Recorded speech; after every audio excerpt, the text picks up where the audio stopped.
to BizChicks TV. We're here to help you take the hassle out of your hustle so you can build a profitable business that's fun to run. Here are your hosts.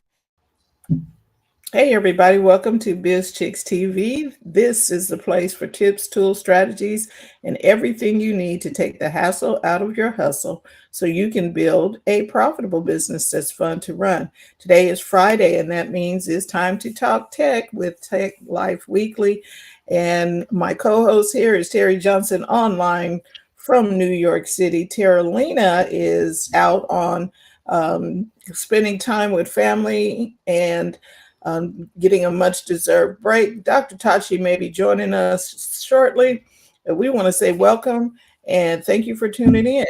So, I'm going to jump in. Normally, I jump in with This Week in Tech History, and I have some tech history. And I had a video all planned and prepared, but I'm just going to go with it. July 29th. Huh? Let's do that. July 29th, 1958, NASA was established. The U.S. Congress passed legislation creating NASA, shifting space exploration from military to civilian control, a move that set the stage for decades of innovation in aerospace and satellite tech. July 30th, 1971 was the first lunar vehicle drive. Apollo 15 astronaut David Scott drove the lunar roving vehicle on the moon for the first time, marking a major leap in space mobility and engineering. July 30th, 1979, the Commodore announces the Amiga computer. The Amiga 1000 was introduced, a pioneering multimedia computer featuring multitasking, color graphics, and sound, setting the tone for future personal computing. And tech making history this week, Apple opens the iOS 26 beta to the public. The public beta of iOS 26 is live, and it features enhanced on-device AI, smarter notifications, and improved privacy features. This release reflects Apple's push into the AI native mobile experiences with tighter integration of its own LLMs, also known as language models. Number 2 on our list, Samsung Galaxy Z Fold 7 and Watch 8 series launch. Samsung unveiled the Galaxy Z Fold 7, Flip 7 FE, and Watch 8 lineup, featuring Gemini-powered AI assistants, multitasking, and smarter health tracking. These launches show the growing convergence of hardware innovation and AI capabilities. Third on my list, AI investment booms. Apple confirmed its investing of $500 billion, that's with a B, in US-based AI infrastructure, including chip manufacturing. This week also saw major AI hardware developments and renewed AI chip export talks between the US and China. Number 4, quantum chips step forward. Microsoft and AWS Caltech released updates on their quantum hardware. Microsoft's Majorana 1 chip and AWS's Ocelot, OCELOT cat Qubit. Okay, y'all gonna have to work on the names. This represents tangible steps toward error-reduced, scalable quantum computing, a milestone for scientific and enterprise applications. And wearable tech pushes accessibility. Startup Nothing is a company, launched the CMF Watch 3 Pro, it's below $100 smartwatch with real-time AI coaching. It's being dubbed as a breakthrough in accessible AI wearables, making AI lifestyle features affordable for the masses. And that's your week in tech history and tech making history. I said, too. Tech is getting fast. Things are speeding up. And, when we waded into the AI waters back in 2022, although AI has been going on for longer than 2022, when we jumped into those waters, we never knew we'd be out here. We almost in the middle of the ocean right now. We uncharted waters. Very uncharted, and the water is moving fast. It is. It is. Yes. So that is tech history, and Terralina sent her story in, so we're going to play that right now. Okay.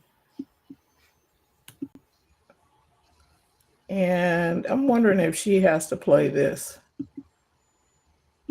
Is it YouTube? I think so. Let's see. It says show on stream. She may have to play this from her tools that help you live better, not just fancier. There we go. Today we're talking about something that matters to every working person out there: saving time and saving money. If you've ever felt like there's not enough hours in the day or dollars in your wallet, this segment is for you.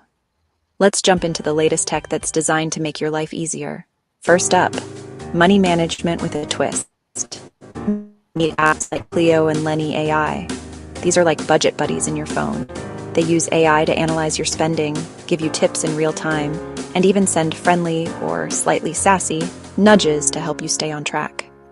They're helping folks dodge overdraft fees, save smarter, and feel less anxious every time they open their banking app. Now, if your calendar looks like a game of Tetris, you'll love this. Tools like Motion and Reclaim.ai are the new wave of AI-powered scheduling. They automatically block time for meetings, focused work, errands, even lunch, based on your priorities. They adjust in real time, so if something changes, your calendar keeps you on track without you lifting a finger. Time equals money, and this tech gives you more of both. All right, raise your hand if you've ever stood in the kitchen wondering what's for dinner. Apps like Prepare and Yumly Pro take that stress away.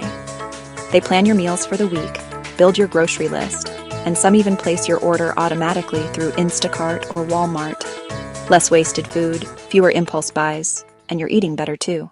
Next, let's talk about saving while you shop. Tools like Honey, Hone, and Klarna's Smart Shopping are changing the game. They scan the web for coupon codes, track price drops, and apply discounts automatically at checkout. It's like having a personal shopper who's obsessed with saving you cash. And yes, they work on everything from clothes to flight tickets. Got a side hustle? These next apps are for you. Willow, Bonsai, and Lance are designed for freelancers and small business owners. They handle invoices, contracts, time tracking, and even taxes. You can finally stop piecing together 5 different apps to run your business. These all-in-one platforms make your hustle smoother and your weekends a lot more peaceful. If you commute, drive for work, or just want to cut gas costs, check out Upside. You get cash back at gas stations, grocery stores, and restaurants. And if you're using public transit or rideshares, apps like MoveIt can help you avoid delays and optimize your route. Bonus: PlugShare is great for EV drivers looking for affordable or free charging stations. Smart travel equals more time and money back in your day. So here's the big takeaway. The best tech today isn't just flashy, it's practical. It helps you spend smarter, work smoother, and get your time back so you can focus on what actually matters. Want the full list of apps we covered today? Hit the link in our description or scan the QR code on screen. And don't miss next week. We're breaking down the best productivity gadgets under $50 that can level up your home office or work bag. Until then, I'm Alex, and this has been This Week in Smart Tech. Stay smart, stay balanced, and save that coin. Okay. I had to refresh while we were. Oh, no worries. This is why we do tech. It's Tech Friday. And Terralina, thank you for that story. I watched a guy yesterday who had 25 apps that you didn't know about for your iPad, right? So, and he was going through. I was like, oh, well, that's interesting.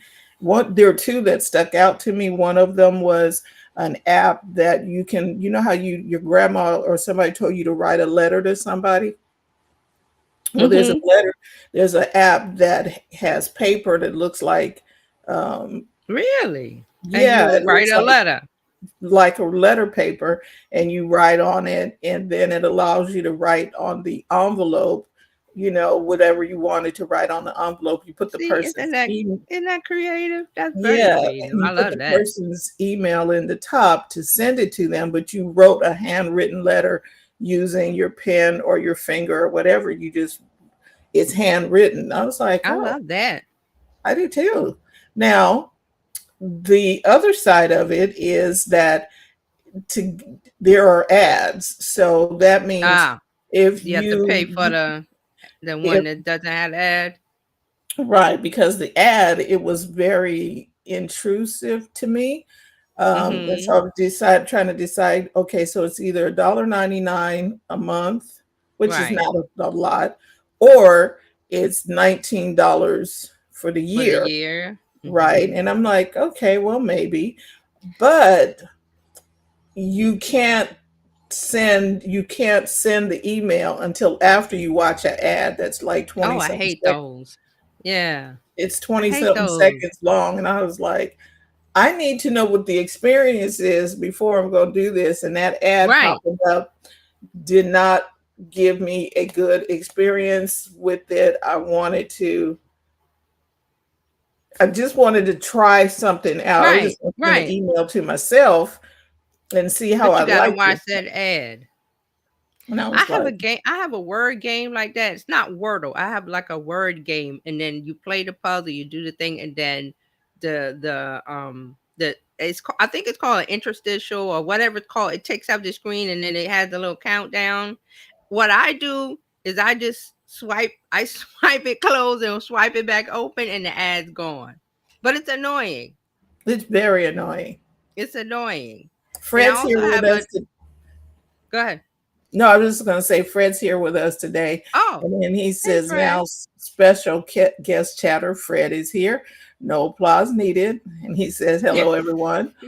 And then move this app in, move this app out, install this new app, and delete them all about. It is just, there are so many apps out there. And you got to find the one that works for you, the one that you're going to Yeah, use, not the one yeah. that's going to sit on your device. And see, I always Um, say that a app, you have to remember, an app costs money because there's server costs, there's host, all kind of stuff. So, but there's a way to do it to where you don't annoy people. Because I have a voice recorder app on my phone, even though there is the built-in. I have one that sends it to different places, and it has a little tiny ad at the bottom, like a little rectangle. I never see it, and I tapped on. I was like, oh, what is the cost for me to get rid of it? And then I looked at it, and I was like, well, I don't really use it that much. The little ad at the bottom doesn't bother me. It doesn't jump out at me. So I was like, yeah, I'm just gonna keep the free version. But when they do that, it's you gotta make the user experience good. Cause like Fran is saying, she don't want to use the app no more. I wouldn't. I, I never got a chance to send myself the letter to Oh, see you how didn't I was get a going chance to to like send it. it. Oh my God. I couldn't send it. I just scribbled something on there to see what my experience was. You should And go to the app store and leave a review on that. Like honestly, you really should.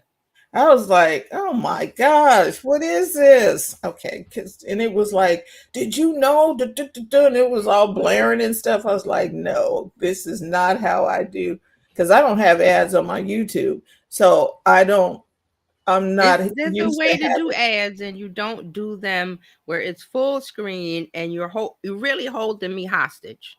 I have one game, like I said, one app that does that is a game. I rarely play it, but when I do, I just swipe it closed, and because it plays like more than one.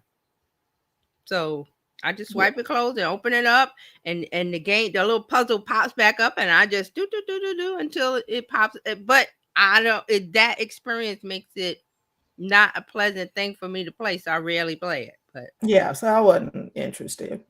And yeah, I then don't blame you. Fred says $1.99 for one, then two, then 20. Bam, $2.40 a year. Digital nickel and nickel and dime. dime. I agree, Fred. It's nickel and dime, especially now where I'm looking at things like, do I really need that? Do I really need to pay for that? It's just sitting around not doing anything, especially streaming services. I'm going, do I need that? Yeah. So people are going, do I need that? Right. That's the question. Do I, and that's the digital cleanup. Am I watching? I got all these apps, and I'm like, I saw an app. I was like, oh, what was this for? And there was one for taking photos like Instagram used to be. Yes. And I Yes. have it on my computer, but I'm like, I don't need that. haven't put a photo on it. I haven't shared a photo. I was like, oh, that's just taking up time. I have so many apps on my iPad that I have not. I need to go through because some of them I was like, what is that? I tapped on it and said, oh, you need to remove this because it's no longer available in the App Store. I was like, okay, just get rid of it. It's been that long. So right. App fatigue, everybody. Yeah. I'm getting out and one weekend while I'm watching a movie, I'm going through and just deleting some apps. I say I'm gonna do that too, and I always forget. It's not the most pleasant thing to do, but there's gonna be somebody who creates an app to help you get rid of the apps. We need that. Oh my goodness. We do. Well, today you are up. I'm gonna put you over there. All righty. So this week in social media news and updates, let's start. No Snapchat this week. Let's go into TikTok. And TikTok has something called footnotes. TikTok is is fact checking. Let me take this out of my ear so I can hear. Can you still hear me? I took one of my AirPods out. Okay. Yeah. Because it's just uncomfortable talking with them in my ear. TikTok has announced the public launch of Footnotes, a crowdsourced fact-checking system similar to X and Meta's community notes feature. Does everybody remember that we had once upon a time, there was a place where everybody did the fact-checking, and that was important online on social media. And now it's pretty much non-existent online. But TikTok is trying to bring this back. They're saying this is going to roll out to U.S. users as a pilot program. And you're going to be able to write and rate footnotes on TikTok videos. So all U.S. TikTok users are able to view the notes that have been rated as helpful and submit their own ratings in return. Now, this was a test in April early this year. I don't know if we mentioned it. We might have, but now they're rolling it out. So they use a bridging algorithm that tries to find consensus among people who typically have different views. If both sides rate a note as helpful, then it's more likely to be true that this is what they're saying, that this is the model that they're going to use. So they're trying to get around people gaming the system. So it's going to be like self-policing. We'll see how this goes. So TikTok says notes can help people better understand what they're seeing on the platform by adding more information and context. Sometimes the person who posts the video that gets a note is actively trying to misrepresent a situation, while other times they may have simply misinformation. So they're trying to keep it nice. Like, we're not really going to get the pitchforks and come after people. So it's really like a self-regulating thing. So, and also this article was mentioned that Meta dropped their fact-checking community note system, and X got rid of theirs. YouTube is experimenting with this kind of system. They have their feature called Notes, which launched last year. I have not seen it. I don't remember seeing notes in Twitter. I mean, on YouTube either. So where are you going to put it? Like on the? So it's fact checking, especially in this climate. Has that boat sailed? Like, because there's so much fake stuff. I think the boat has sailed because the fact checkers, are they? The people who are supposed to be checking the facts and stuff, are they even credible? Just because a bunch of people got together. Most of it was self-community, like the community policed itself. Now we're not doing that anymore. I feel like Correct. it's because there's so much fake stuff put out by that guy that we're like kind of immunized. Yeah, Word, maybe. numb to, okay.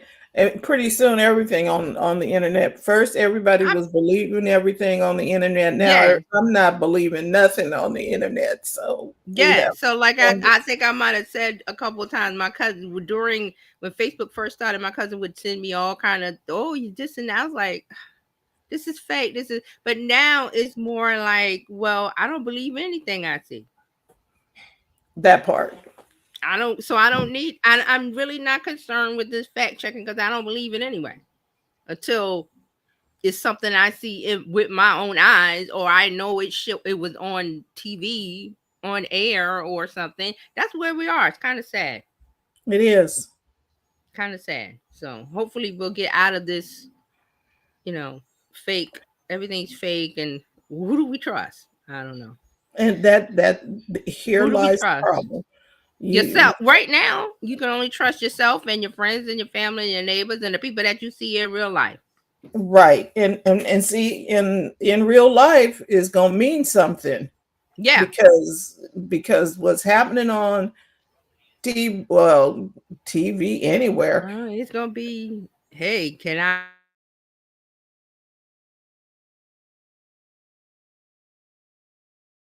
videotape? Couldn't fake that. Right. But now we're in a point where there's Google Video and whatever's coming, and they make realistic looking video. So and it's longer, and so most of the little apps that do video now, the AI apps, they only tell you, well, we can only do 8 seconds. Pretty soon it's not going to be 8 seconds.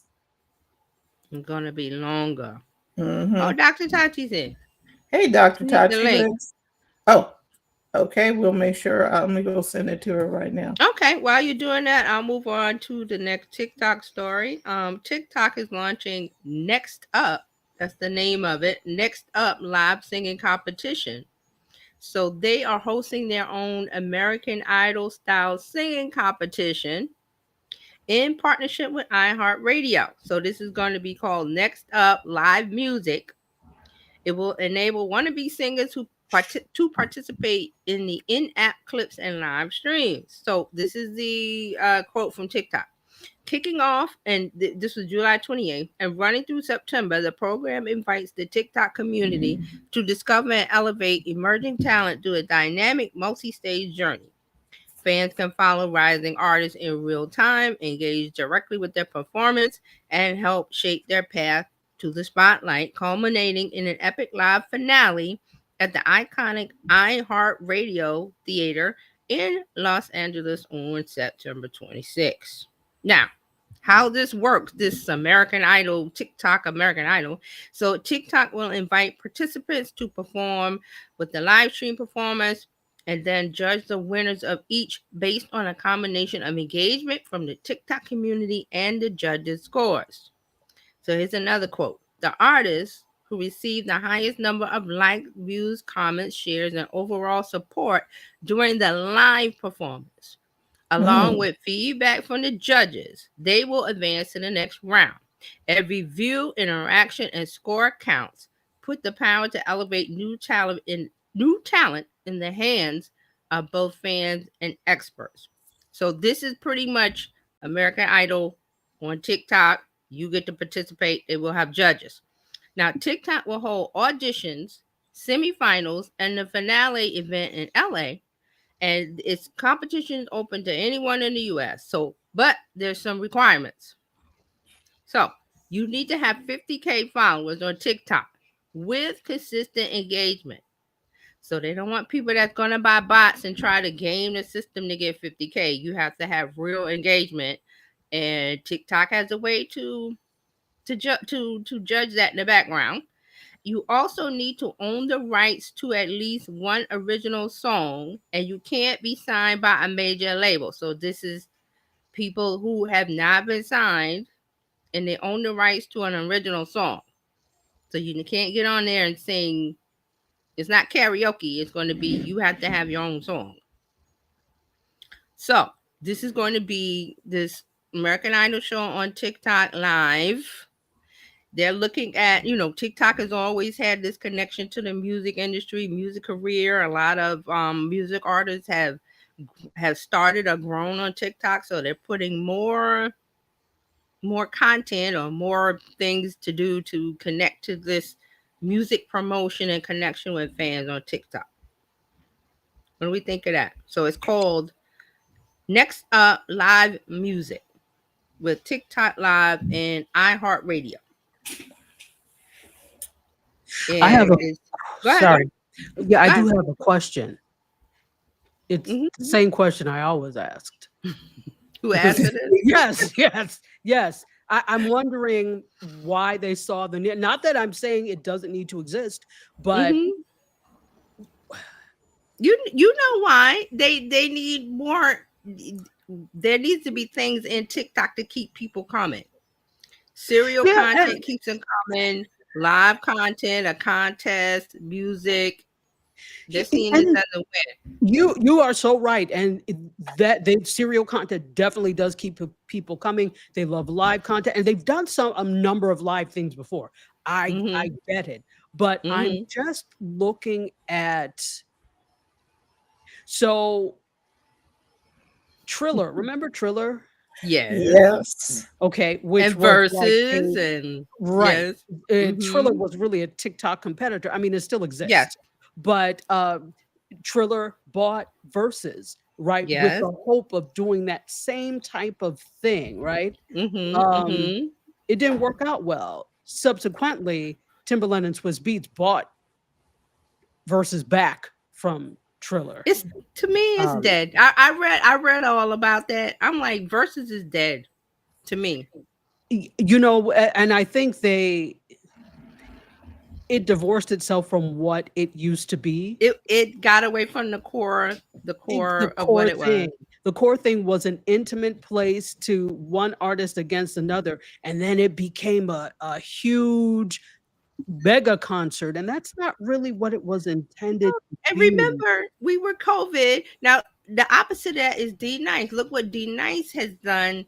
All of this was COVID, during COVID. Look what D Nice has done and how he's grown a different path, a different strategy, so to speak, and he's very successful at it. Well, see, this is the thing. Swiss Beats and Timbaland were not interested in being our friends. D No, Nice was, they want to and make that's money. the difference. He grew a community. That part. Money came from that. Swiss Beats Yep. and Timbaland were interested in making money, and it grew, but it follows that you really have to have a community. I don't identify. I mean, not that they're great producers, but I don't identify with them. No. They had something. They had something. They caught a tag about a tail, but they let it go because they were looking at the money. It still could work, but it's too late now. They got off track and they can't get back on with verses because they could have turned it into IRL because it was COVID pandemic. We stuck at home. They could have done it to IRL, but they messed up along the way. It went off Right. track. So I don't think they can get back on. And there's the greed factor. Not to Right. say that you cannot make money with this, because D Nice is making money, but he's not. The money comes second. I mean, I don't know him personally. I'm just saying, from what I see, like Dr. Tati said, it's about building a community because that's where it grew from. I'm stuck here. I like music. I'm DJing. I turn on Instagram Live, and that was it. See? Fred has a comment. Go ahead. Go ahead. Fred said, I knew a singing competition would be coming. He's surprised that it wasn't YouTube first. YouTube and Google, they got other fish to fry. They got other things to do with YouTube. And he thought that the rules were nice. Legit. You know, the rules where you have to have Yeah. people and you have to have your own song. Now, to I get do back like to the those. YouTube things, when YouTube starts to focus more on YouTube music, they will do that. But that's not their focus with YouTube right now. And then he said he's waiting for TikTok to make a video app for smart TVs. Well, that's a good move, but see, TikTok with this, they are into their core of music, Gen Z, Gen Alpha, who really don't watch TV, and they're Hmm. leaning more into music and connecting with you can be the next star, you can be the next American Idol.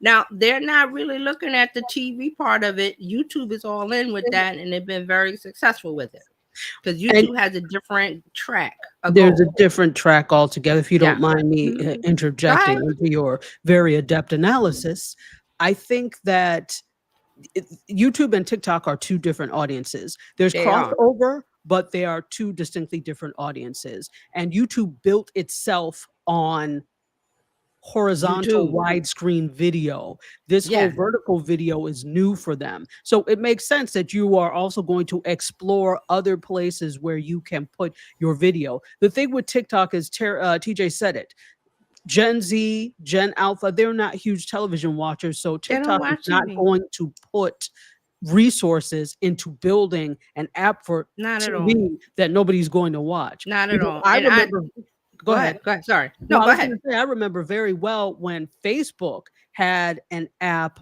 on Yes. what's the name of it? Not Chromecast, on I Fire Stick. used it. I It was used it terrible. on my TV. It was terrible. Right. But I used it to watch lives on my TV screen. Yes, yes. It was, I it Do used we was not watch? that good though. They were always Do buzzing. do we watch lives on Facebook now? No, this was way No. back 2016. No, no. I'm just making a point. Do No, we you're watch? right. I'm not watching a live on Facebook. Well, because No. Facebook can never decide what they want to be, which is why I call them master of none. So they put all resources into one thing and then they change their mind. So they really are not focused on live right now. So that's No. why you can go there unless you already have a community that you built on Facebook and they're used to watching you there. You're not going to get new audiences on Facebook unless Mhm. you are famous and you say, "Hey, I'm on Facebook Live," then you'll get people. But the Listen, regular everyday person, do YouTube. the day I remember because we talked about it was like we were talking about Biz Chick being on their I forgot what it was called when Red Table Talk was a hot thing on Facebook. Watch Remember those Facebook days? Watch. Yes, that was it. And they were trying to hit something with that, but it didn't really hit. So they let it go because they realized that's not Facebook. That's not their core thing. Just like Eh, with TikTok. TikTok knows there's the music. They know that. Okay, so when the girl doing braids gets a spot, and we have a I show remember that. every Yeah. day of the week, and we don't get a Mhm. spot, I was like, okay, what? Yeah, I think Fred has a couple What? comments. Yes, he does. Fred says when they want more money, the big screen will hit, or create a show on TV where TikTok singing contestant winners would hit the big finale on TV. This is YouTube or TikTok? Because he said when they. TikTok, talking about Okay. TikTok. Okay. Yeah, and then he says Facebook had the smart TV app failed because YouTube dominates. I agree. I Mhm. think though this is the thing with you have to look at the way we do things today. If you are home an awful lot, being and you're close to a TV, that's going to work.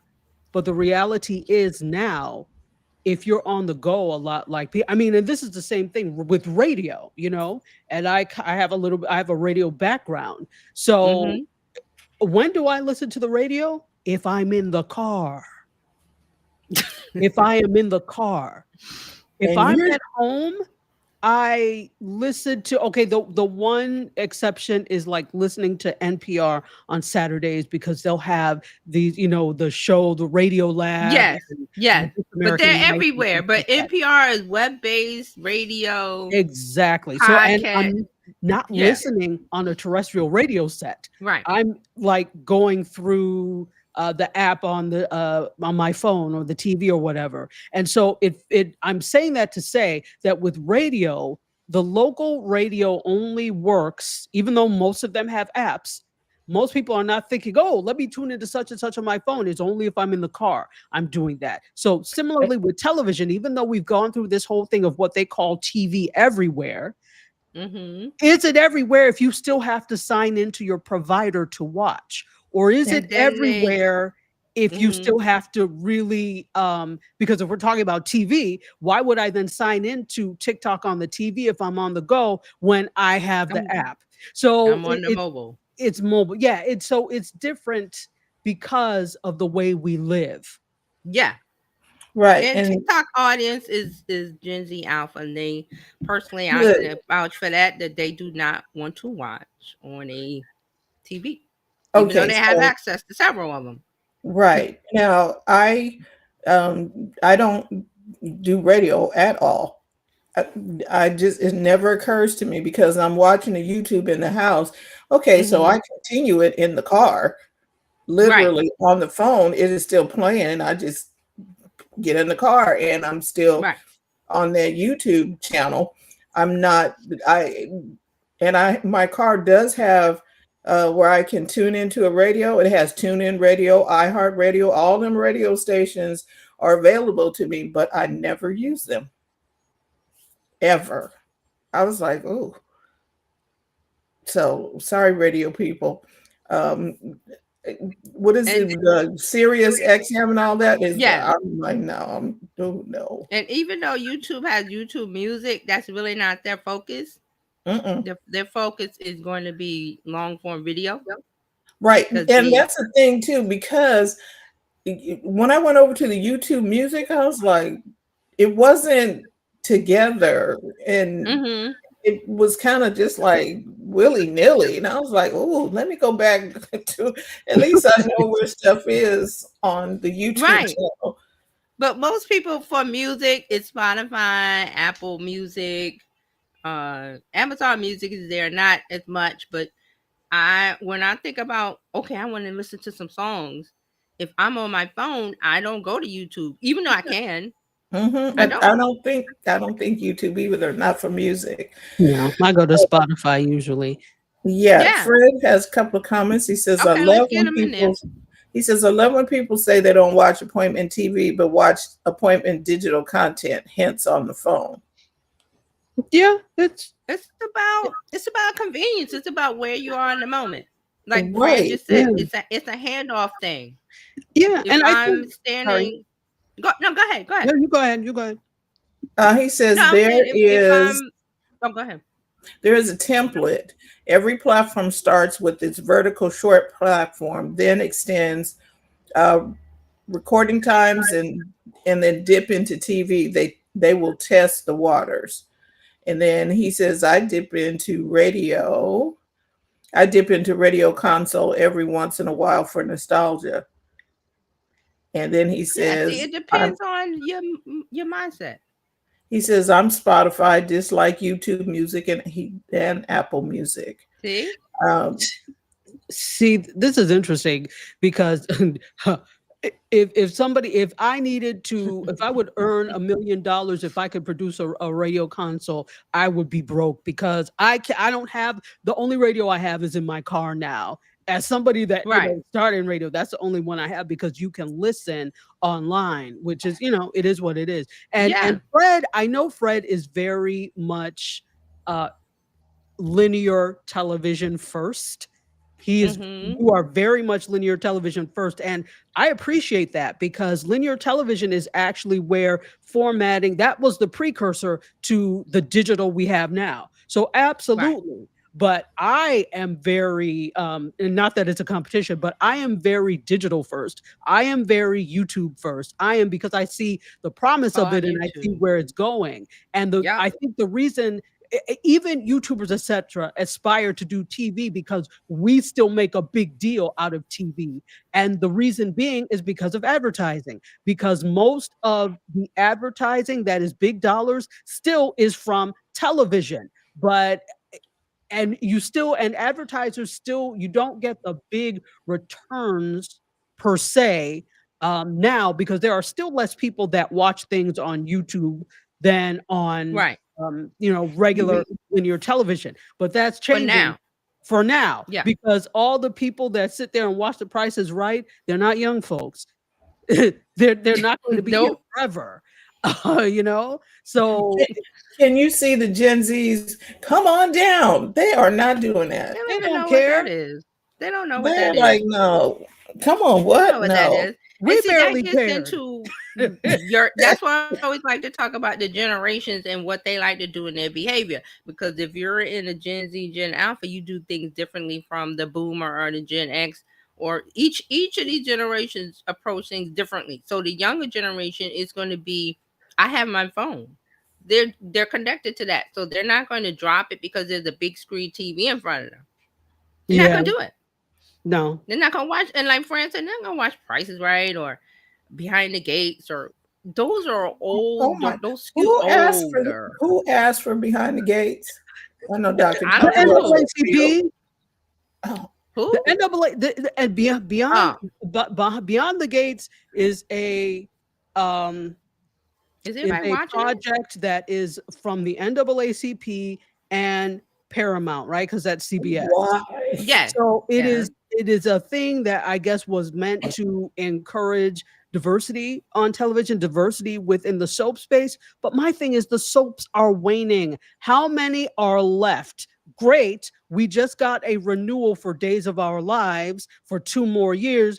But who's watching Days of Our Lives? Listen, daytime Mhm. soaps. You missed the boat when the Real Housewives came out. That is daytime That That is, was soap. the yes, daytime that is show. our drama now. Reality television significantly stole the thunder and shine from daytime soaps. 100%. So Hmm. again, who's watching Behind the Gates and was it Days of Our Lives is still going? The older crowd who have the TV. Nobody younger is watching that stuff. Did the older crowd even watch it? Aren't they I out don't in the know. I mean, garden? I don't would love know, to man. know.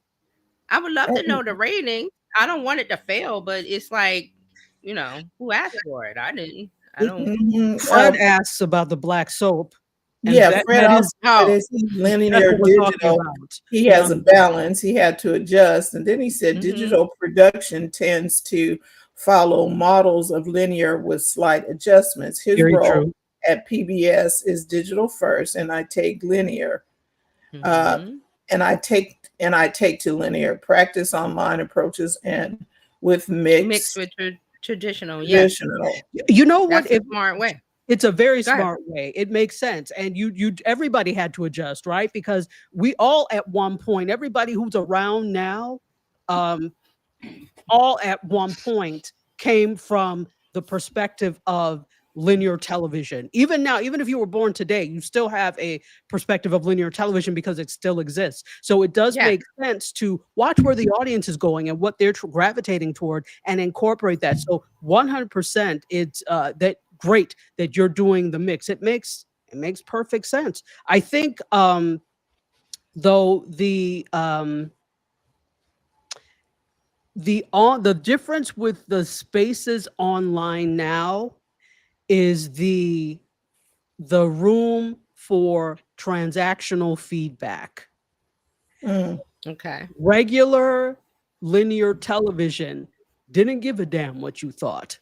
The feedback, they don't. The feedback They was don't. ratings. So you could sit there. This is why you could sit there and yell at the TV and argue all day long, and nothing changes because nothing changes unless everybody unilaterally decides, well, we're not watching it because such and such is not there. Then they may make a Yeah, change. the eyeballs. The They don't eyeballs. care otherwise. In this digital space, because there is room for feedback put in there, whether it is a live or a pre-recorded, Mhm. there's always room for comments.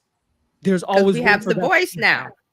now. Mhm. Exactly. And the audience only feels included when you allow them to have that feedback. Otherwise, there's no need to watch. And I honestly think this is also responsible for the waning of regular linear television because there is no feedback model built in. The feedback Right. models that were built in by us. by the watchers. Remember Yeah, back when you used to do the Twitter parties and you would watch something and you I would, was just that gonna was the say that. feedback model. That was us doing that though, not built into the systems. So I think it's great. It makes sense to do a mixture of both. I mean, I do a mixture of both if you look structure wise, but I also very much buck the system when I decide I'm going to go a little bit longer, or when I decide I'm going to, I Right. don't necessarily keep to time. But yeah, it makes sense. Makes sense. Yeah, no, you're right. I was just going to say that was a big part of the growth of Twitter.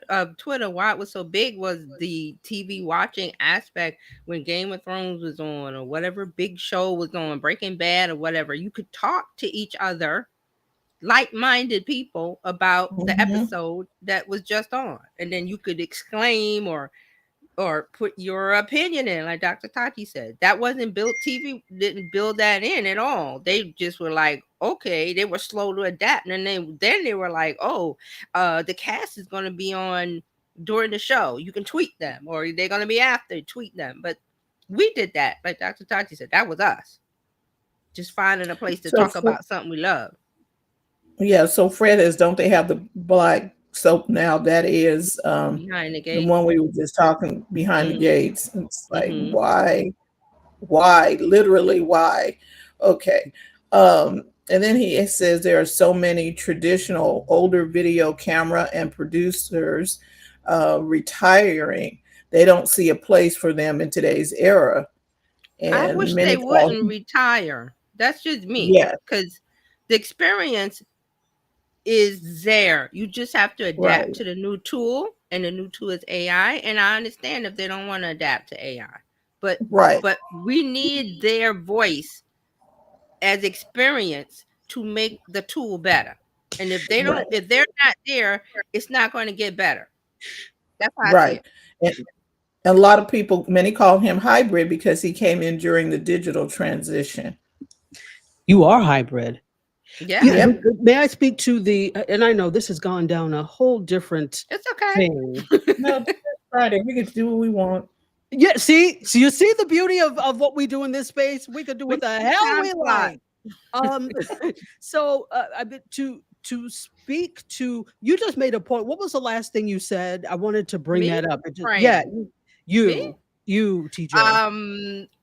Okay, I have felt this way from the beginning, because I brought a lot of stories to Tuesday where I've seen people experienced people like we talked about this friend, the copywriter has 20 years 40 years experience, and is mad because they can't get a job on LinkedIn. And I'm like, you're knocking on the wrong door. Or there was a couple other people, because the copywriter is making sandwiches for $12 an hour, and he's mad because he can't find a copywriting job. But I'm like, you got 40 years of experience. That's worth gold. That's Yep. golden.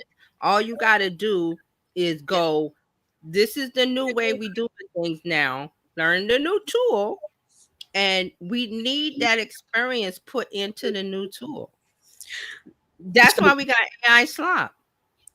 Absolutely. This is the problem and paradox with being very good at what you do and being a veteran in what you do, and then not being able to translate those skills to anything else because you only think one dimensionally and you cannot think outside of the box. Part of the problem with our field is that we have overly relied on specialization at the higher levels. So you only do this. You are only a camera person. You only, and I understand that is for the union's sake. That is for, it makes things run smoother. Honestly, if you don't have to do everything yourself, it really does make things run smoother. But then what happens when that's no longer the order of the day anymore, and you don't know how to do anything else but turn on the camera and shoot?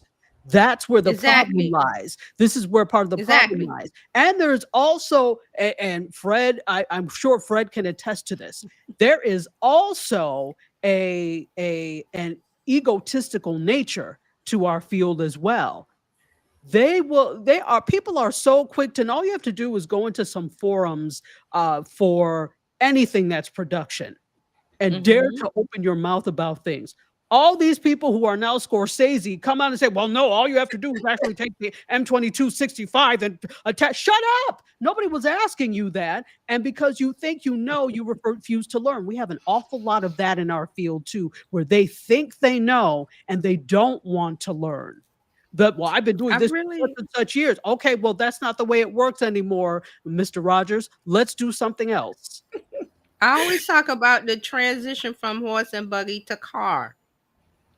The horse and buggy and the whip industry went dead.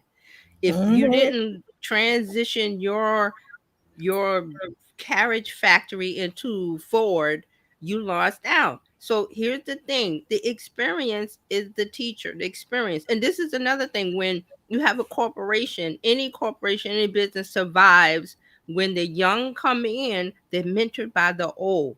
And I don't mean they say you got to do it this way. I mean the experience of dealing with customers or doing this or doing that. That comes from the experience of the older person, the mentor and the mentee. So we need that with AI in any industry. So Fred is saying like people, the vets are leaving. No, don't leave. We stay need there because the vets can have their own YouTube channel and tell people how to compose a shot. Come on. I want that. Who asked you? Did you not know how to frame this shot? What is wrong with this? Because set design, storytelling, right? How to write the script, script writing, all of that. Makeup artists, hairstylists, and I don't care what it is. The producers know when to say something and how to organize the content so that it comes out correctly. The director, the cinematographer, the sound person. That's all needed with YouTube on a smaller scale. You take your experience, apply it with the new tool, the new way, and teach the people that's coming behind you who want to do that. Hey, your YouTube, you want to make it better? I got the experience from being a set designer for 30 years. Let me show you how to do it with AI. Right. And like Dr. Tachi did a class one time, and I still remember the 3-point lighting. I'm not using it right now, Dr. Tachi, just want to let you know. I wasn't judging. But I know it, right? I know the 3-point lighting. I know how to set up the audio the way it's supposed to be. And I'm like, I know how, when I'm setting up something that I really needed, I know what to do. I was like, thank you. You don't see. I'm just saying, yes, there's the AI slump, but we can make it better. The experience is there, guys. Don't leave us. Don't leave. Put your voice in dip your toe in the water, AI. Put your voice out there. We need your experience. Instead of you being on a production shot with all this cast and crew, you got the AI tool. Make it work. Show me how to make it work and make this Hollywood production with this tool. It can be done, but you're leaving me. And yeah, Fred says he has a lot of stories, and now they're making AI features to compose, stabilize a shot, white balance, focus. Somebody had to write that for the AI to do it, right? Yeah. Somebody had to teach the AI how to do that, and it should have been somebody that's a veteran in the field. Absolutely. And then, sorry. Go ahead. Fred said, 3-point, laugh out loud. There are new techniques to get the same look with 2 lights. He said, laugh out loud, triggered. Listen, to be quite honest, absolutely. And I always tell people, it depends on the look you want. You really could actually use 2 lights and get away with it and be okay. It just really depends on what story you're trying to tell and what you're doing. So that same brightly lit, I tend to do something very news style because I do a news show. So it's brightly lit, right? Yeah. But there are people who do news type shows and they don't on YouTube and they don't do it brightly lit. In my opinion, they all do that's the same your thing, that's your experience. See, here we go with your experience that needs to get out there because people want to make videos that connect and lighting is a part of it, sound is a part of it, and Yeah. they let these things go because one, they don't know, they don't care, whatever the reason is, but you have to be the voice in the dark that says this is what you need to do and why, and But- beat the drum until it gets through their heads. But you know what? I'm not even mad at them for changing up the scenario and the discourse on what lighting is supposed to be. That's just what the industry says it's supposed to be, and we've all accepted Mhm. that. So Mhm. even though that's what I do, and that I like a brightly lit scene if I'm doing news, because lighting conveys a mood. I'm not faulting the people who do something a little bit dimmer, dimmer than I'm used Right. to. That's Right. fine, because the point is, Yes, that's let your audience gravitate toward it regardless of what you do. That's at the end of the day. yes, but see, we need the nuances of what you just said. That needs to be said, Right. and the Right. veterans aren't saying it. They're giving up and getting mad because the AI slop, and I understand that. But come in here and say, listen, this is AI slop. This is, and take the thing and say this to this. This is what your audience want, and you explain all of that. But I know that the older people who don't, they're giving up. They might be tired. I understand that. I'm not berating them, but we need that experience. Just put Fred it said, in a new box. Fred said, I use one light on quick pieces and know how to use motivated lights in the area to produce the next level. And that is exactly true. But and what TJ was saying, come say something to us. The people, you know what I mean? They can complain about the slop all day, or you can come and say something to fix it. This is just like when the young people who are probably not so young anymore from Blab decided to go in and turn off the lights. They didn't have anybody with some seasoning to tell them that's not how you do this. Listen, what you And where do, are they now? you show the beautiful plate of filet mignon and wagyu beef or whatever the dish is. You show it and you say, "Oh, you want to know how to make this? Let's go over here. I'm gonna show you how to do it." Yep. Because people want that dish. They want that good thing. They want to look good. They want that thing. And if they know what they want, but they don't know how to get it. That's the veteran's job to say, I know what you want. This is how you get it on a smaller scale. And Right. then you tie in the benefit. So, but this is my thing. I've been going on and on and on about YouTube and how, okay, yeah, you saying this, that, and the other, but there's a potential there for you to make that person look better or sound better or whatever better. Right. So Fred was saying people don't know what good or pro looks like. And then That's another thing. That's another avenue of what I just said. You showed them the good. You want this. Yeah. Mhm. That's a delicious looking meal. How do you get it? Bam. And he says he talks to many students to show them how and why something is done. They all try to copy him, but don't know how. They don't know how. So that's what I mean about the veterans leaving, because they're Right. mad about this is the way we used to, like Dr. Taji said, this is the way we've always done it. And advertising is the same way. This is the way we've always done it. Well, that day has sailed. Those days are gone. This is what we got. Pick up the tool that get that lemon and make lemonade. Because Right. we still want to drink. I want some Now, lemonade. so I learned from the young people on how to put together, how to make their YouTube channel grow. I was like, wait, now he's got followers and he's got receipts and checks to show what he did. Let me go in here and listen to what he's got to say. I can be Listen, grumpy. the last thing, and then we'll move on. It's about Dr. Tachi, you probably want to talk about it, or you have talked about it, the Stephen Colbert thing about his show going and everything. And I'm like, don't feel bad with Stephen. He got many options, many paths in front of him, because he's gonna do the Pied Piper, which I was talking about on Tuesday. He's gonna take that community of how many millions of people are going with him. He's going to play his fife, and those rats are going to follow. Yes, they are. Yes, and that's what you want. So I was like, oh, this is good for Stephen, because he can break out an old CBS late night. Who's watching it at Who's watching at night? Not the I youngest. I always forget about late night programming, and I either do See? something else, I'm watching YouTube, or I'm falling asleep. So I completely forget about and then like because I used to be so not necessarily married to late night, but there was some good stuff that came out of late night. But now we have to look at some of these late night shows have been on in excess of like 30 years, right? And it's like, does that still appeal? There's an audience, and yes, it appeals to an audience. The time slot has outgrown its usefulness. Yeah. You still need the show because there's I forgot what's his name on HBO.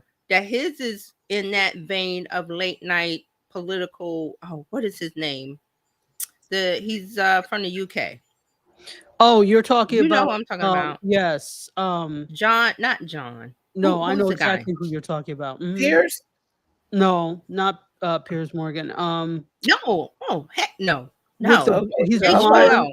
He's blonde. He's fun. He's I can't No, remember. not the blonde one. He wears glasses and dark hair. Let me Okay. see real quick. Hold on. John And what- Oliver. Ta- Oh, no, yeah, yes, the yes, guy yes, who yes. cooks. John Oliver Okay. has a show. His show is. I mean, I've only seen clips and stuff. I haven't really watched it. But he has a show that's like Stephen Colbert-ish, where he talks about political stories of the day, whatever stories of the day, and they laugh and joke. And then he has the British humor on top of it. He's on Max. I only know about him because I've seen clips online. Same thing with Colbert Show. 2 hours before the show airs, they put clips online. Oh, to somebody get you to they got watch. some Gen Zers working for them. That's why.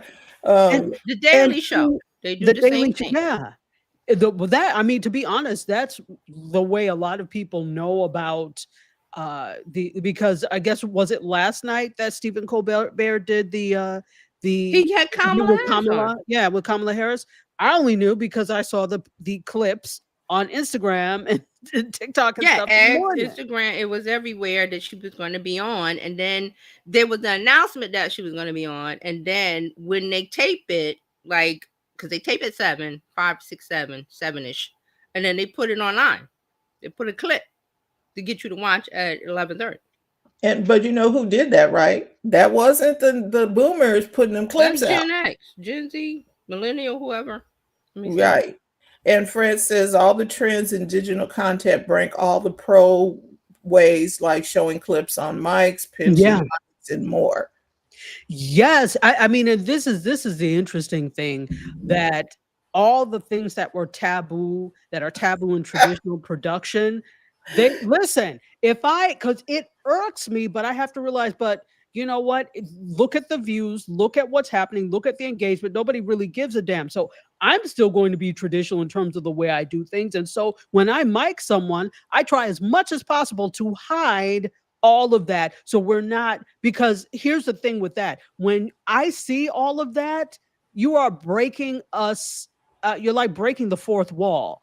You are taking us out of the world of the story and putting us in the world of production. So now I'm looking at mics and things like that. But some people really don't care because you've seen them. Everybody has that DJI camera, the Osmo Pocket 3, and if you get the creator bundle, which by the way now costs $900. Wow. Because of the tariffs and stuff that happened. So thank God I got mine when it was like still a lowly like 400 or whatever. So it comes with a mic, right? The DJI wireless mic. People hold those now. I'm like, why are you holding that tiny thing up to your mouth? That just irks me. It's a Gen Z thing. It is. Yeah. Thing, but that would never fly in a quote professional setting. But they don't care. So it's really changing the way that production is done in a sense. So everything doesn't have to be perfect. I think the message here is as long as your message gets out, everything doesn't have to be 100% perfect. But we, like in the production world, are overly concerned with perfection sometimes. So much so that these people who are, well, let's do it to get the message out, have gotten 10 more videos out to the one you're still planning because you're still concerned Because with perfection. online is not a perfection game. It is a get it out as much as you can content, but make it good as possible or Mhm. great or excellent to reach your audience. That's what it's about. See, it's always been about that. It's just now we're realizing it because of the algorithm change when AI is in charge. Exactly. And to Fred, I have to say, you know what? It triggers me too. And the other day, I thought I was using my DJI mic and I thought I had it low enough so it wouldn't be seen, but no. And you could see the DJI. And that's when I was like, oh no, I need to get a sticker with my logo on it because I can't be advertised. They are not paying me to advertise for them. So I'm not going to. And that's another thing when you see logos and things, etc. They're not paying you for the most case, so stop advertising for them. So absolutely. Yeah, well, there have been a lot of people who went out and bought DJI just because they saw it on somebody's. Oh, I like the way the way they sound. Let me go and get that. I And have in my Rode opinion, mics, and in I my hate when opinion, they leave the dead cat on and you're not out in the wind. right. But in my opinion, that DJI mic is just okay. It amplifies the sound, but it doesn't sound like my Rode mic. Yeah, I like my Rode mic. It doesn't sound And like a see, Sennheiser. and It's better than no mic, but it's not the best. see, all of this discussion about the mics and the DJ, this is all content for the YouTube channel that Dr. Tachi is going to start. I have a Not YouTube like she channel. already got. I have 2 YouTube channels. But the Well, you one could that's put teaching that. You people could. how to do You a could put. really good Yes, you production. could put.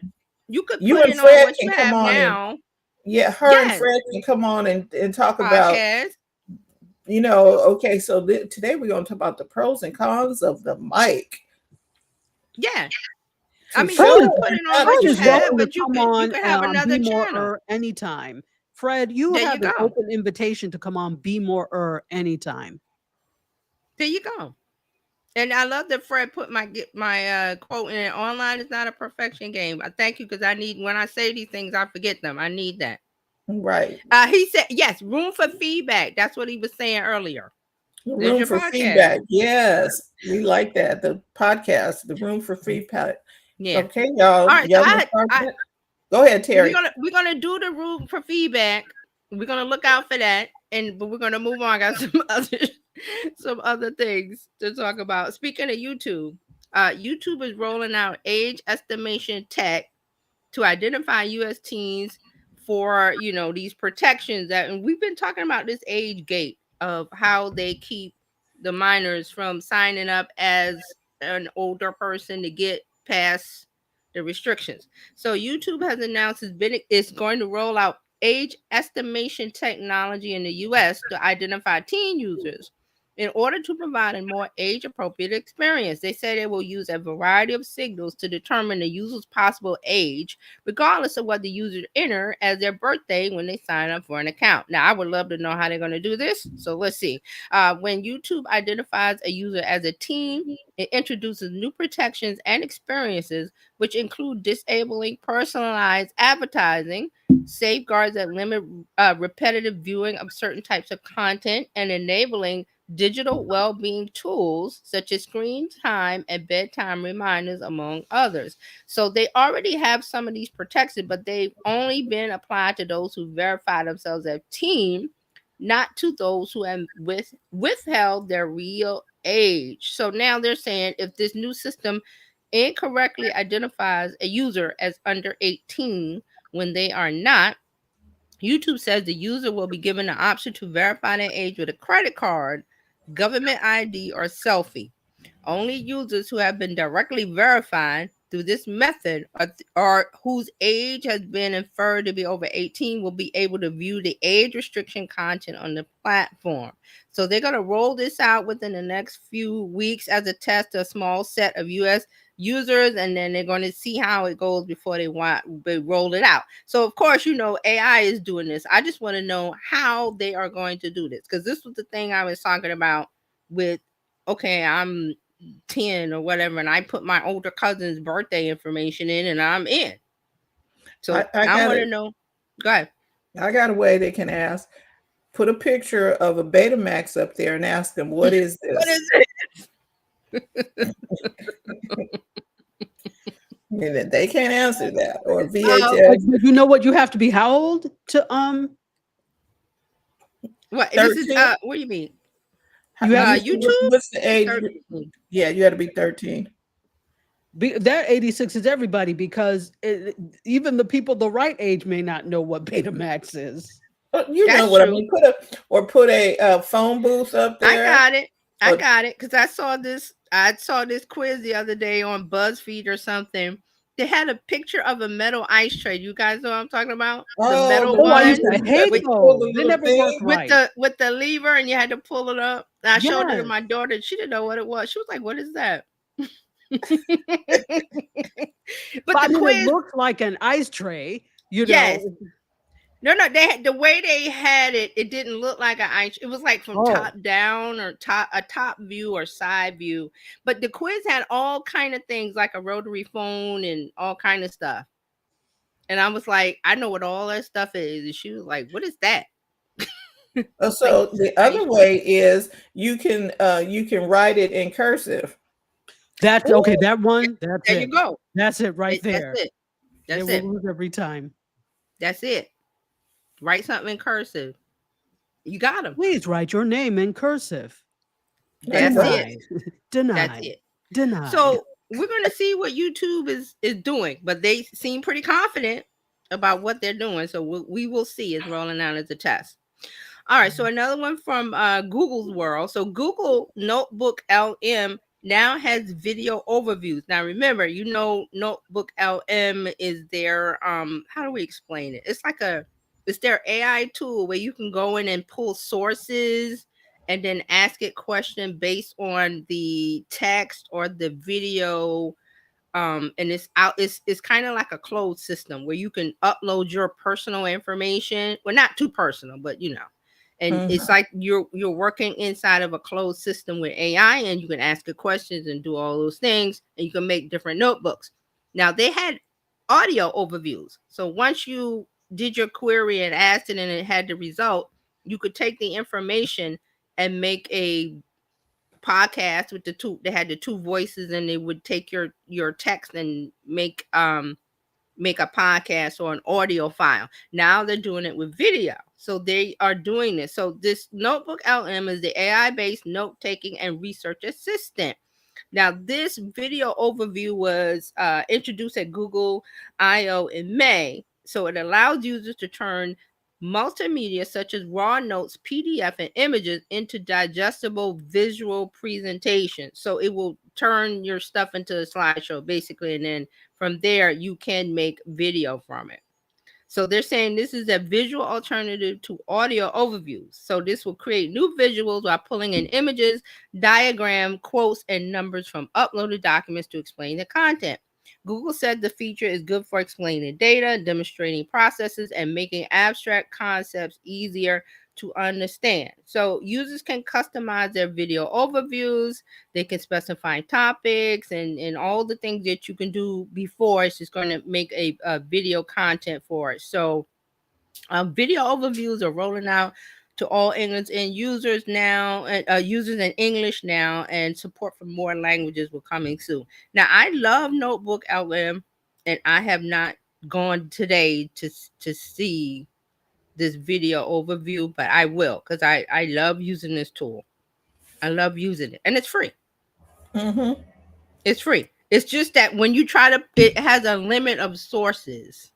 And it has a little blue bar that shows you when that notebook kind of fills up. And I always try to keep it to where, okay, I try to keep it low so I can keep using it for free. It's just like using ChatGPT or any of the others. It's just that you get to upload your documents, your information in a closed, kind of a closed set. It's just you. It's your playground. It's your sandbox. with Right. you and your data, and you could just ask it whatever you need to ask it. So I So love it. Fred I'm gonna says, try this out. "Oh, because people suck at PowerPoint designs." Wow. Well, And I don't know if it's gonna do PowerPoint, but I want to see. I'm going to go investigate it because I love Notebook LM. If you're not using it, it's free. It's Google. It's free. Go to Notebook LM, and yeah, and you're off to you'll the sign races. in with your Google account to access Yes. it. And he says, "Excuse me, PowerPoint is old. Google Slides, or what is the new term? They call it Well, a they got slide deck AI now. doing stuff now, so It's yeah. they call it a slide deck, and they Oh, okay. never." Okay, so a slide deck to me is like, remember Gary Vee sent out his Yes, attention it's slide deck, yeah. and his was colorful. The one, okay, the A when Chat GPT does it, they give you the slides, but they just put the text on a. Yeah, it's Yeah, just black and it's white. like, yeah, okay, you ain't putting You have no to take no it over to color. Google. Yeah, you got to take it over to Google and do your thing with it. So it's just And all they basically the did was chat. break up the points into. That's all they did. That's Yeah. all they did. Give it some time. But it will. Is anybody using Google Notebook besides me? I've Notebook used it. LM. I have used it. Okay. Um, and something I learned is you can't put a live video in it. The Yes, it will not video, take a live, but if you can find a way to get the transcript, you put the transcript in as pasted text. right? If you Because can get the transcript. You can put a YouTube video in there Yes. as long as it was Mhm. uploaded and it wasn't live. Right. It's not A a live live. video won't play or won't Right. register. So I was like, oh. Right. So No, I have I to love go it. to I the use it. transcripts. I've started to play around with it, and it's actually very cool.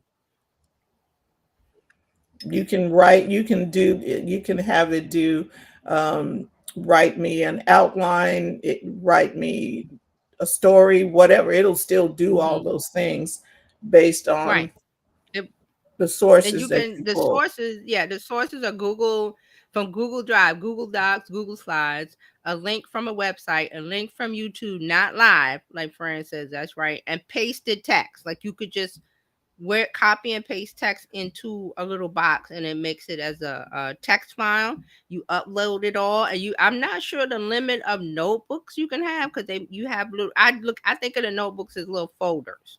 So I have a folder for this, I have a folder for that, and I use it when I don't want to use up. I don't want my ChatGPT memory to get messed up with other Right, right, things. right. When you So got some other stuff. Yeah, and yeah, for I'm like, I instance, got it trained for this brand voice. So I'm like, I don't throw anything in there.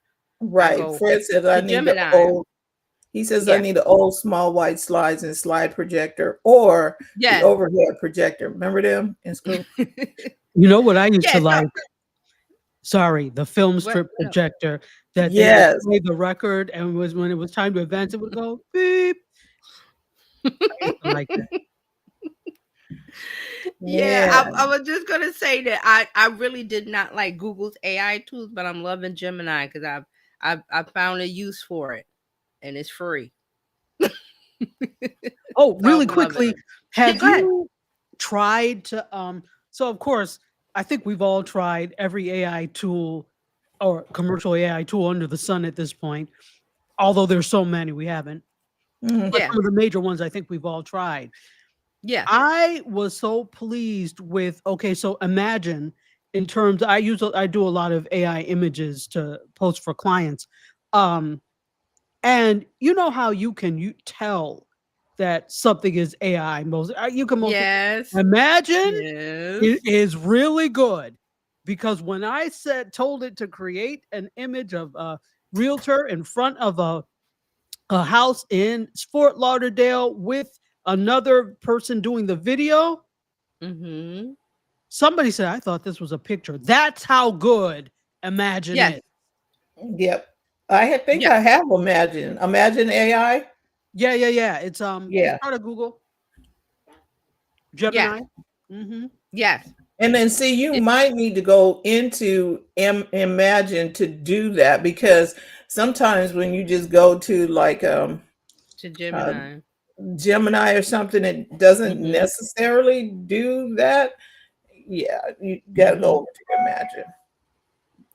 Yeah. It, Fred said he loves Gemini, pays for the advanced. Advanced Yes, version. the pro yeah. So Gemini, see, I'm starting to love it. They have the yeah, gems that lets you make a custom GPT. I'm yes. loving it. So, and it's free. See, this is the thing. I can't be paying for everything. You know what I'm Nope. saying? It's like Right. Nope. there's 10 million things at this point. Okay, but even if it's $8, $2, it all adds up. And before you know it, you've got a $500 a month bill or more for everything you pay for. Exactly. I agree with you 100%. That's why I use Perplexity, because Perplexity will give you some pro when you go in and let you use pro, and then you run out of pro. Then you have Claude AI, use that. Then you have the Google Notes LM. You have Google Gem. So I'm all over. I'm bouncing around.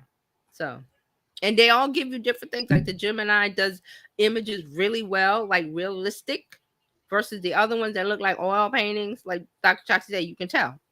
So Yeah, I'm like, I don't want an oil painting.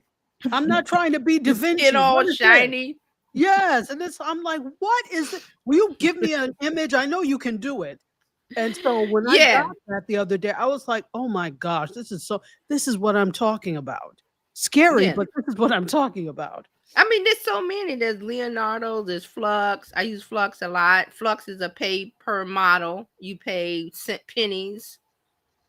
And I use GitHub. Oh, it's so many to where we can't even list them all anymore. Fred said digital, nickel and dime. He's so right. And that's your social media news and update for the week. Yay. And Fred says Gemini Free does have a limited and will eventually push you to Yes. upgrade based on use case. Yes, I hit the limit and they were like, well, you hit your limit. I'm like, okay, I'll be back. Right. I'll just like, okay, I'll be back in a couple of days. Don't worry. I'll be back. Exactly. That's hilarious. Okay, Dr. Tachi, you have the floor. Well, we spent a lot of time talking about the TV and whatever, which was great. So I'm No, definitely that's a good conversation. I think we Yeah. needed that. No, We we did did. need it, and I was always a willing participant in that type of thing. It's right up my alley. So that said, I'm definitely going to yield some of my time and just have a few stories here. So let's start with where will I start? Where will I start? Okay. Shannon Sharp. Oh. I paused a moment. And do I? Yeah, no. We Yes, have to yes, take it there. yes, We have to take it there. yes, yes. So, in case you all have been living under a proverbial rock and did not hear, old tight-panted Shannon Sharp is out at ESPN. I'm sorry, but his pants are I'm tight. sorry. His pants are tight. So Shannon Sharp is out at ESPN. For those of you who don't know, there was the whole debacle with that young woman. He at first, from what I understand, offered 10 million as a settlement. She said no, and so then the settlement was 20 million, isn't it? No. Yeah, I think it was 20 million. Mm-hmm. Yes. Okay. So we all know that sometimes people do a settlement or settlement is reached to keep it out of dragging in court forever. Right. and To just stop it. But Stop the clock. to stop the clock, but does it really? Because often that just seems to be an admission of guilt. Mm-hmm. Well, it can be, but it's not really supposed to. But in the court of public opinion, it is. Why you pay if you didn't do it? But see, that's well, you both have correct points, correct points of view, because even though it's supposed to say not be an admission of guilt, it ends up, as you said, in the court of public opinion being one. And as you said, then why pay if you didn't do it? And then it's a cycle because it's up because we don't feel like being in court for. But the point is that most people, if you pay, they're like, well, then why did you pay? You must be guilty. We went through this with right? Michael Jackson. We went through, remember this years ago that he did the 2 settlements, and it's kind of, he did it. It kind of stops the clock, and some of the time the people are so the defendants are so like, I want to stop this riot because it's so public that they do it. So it's not supposed to be an admission of guilt, but here we are. And here we are with Shannon in Mhm. his tight pants. So And his little dog. Does he still carry the little dog? I don't know. Does he? He carries a little dog around with him. Well, Little good for arm him. dog, like Paris Hilton. Mhm. Good for him. So He he's loves out at his dog. ESPN, and this is just a few weeks after he settled that lawsuit. It was a $50 million lawsuit that they settled for 20, and this woman, as we know, accused him of assault. So he was a regular contributor on First Take, which is their Mhm. morning show, and he had stepped Mhm. aside temporarily after the lawsuit Mhm. was first filed. Mhm. And he was planning to return. Well, when NFL season comes back in, I'm coming back. ESPN said, no, you're not.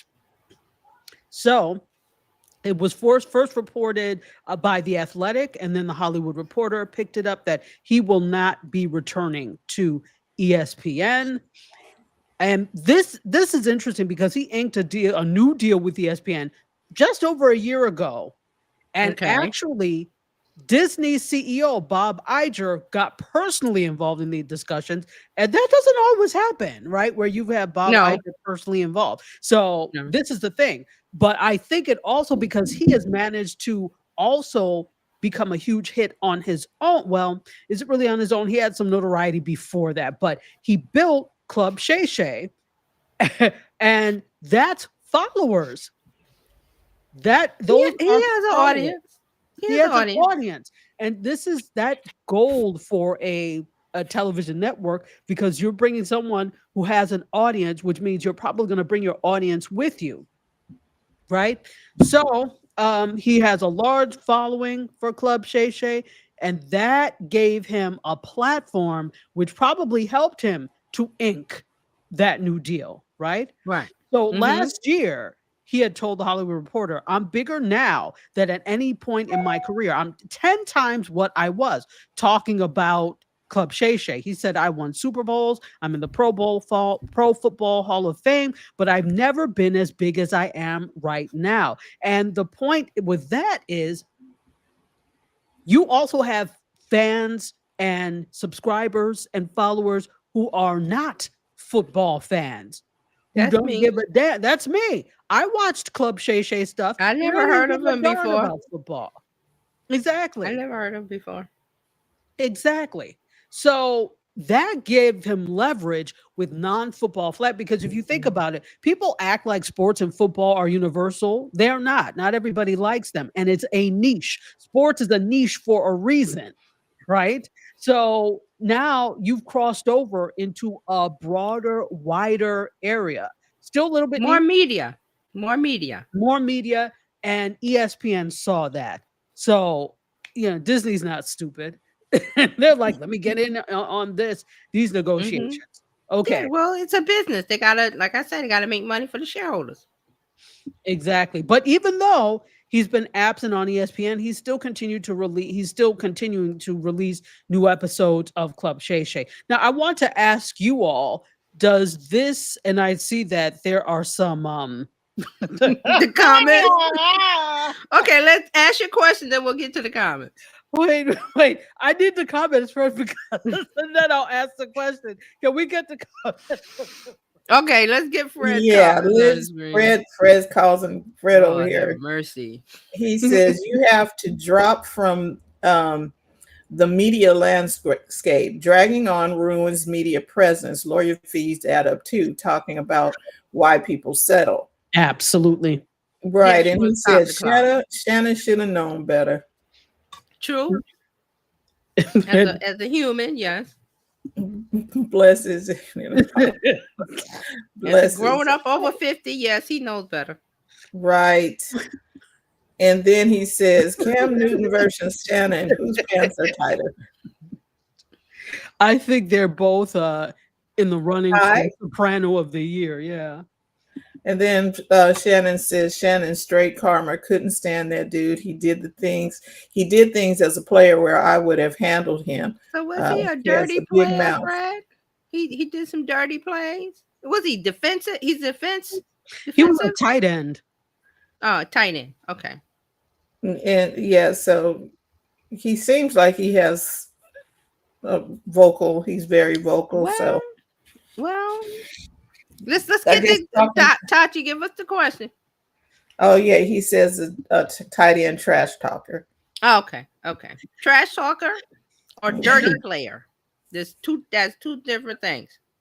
Yeah.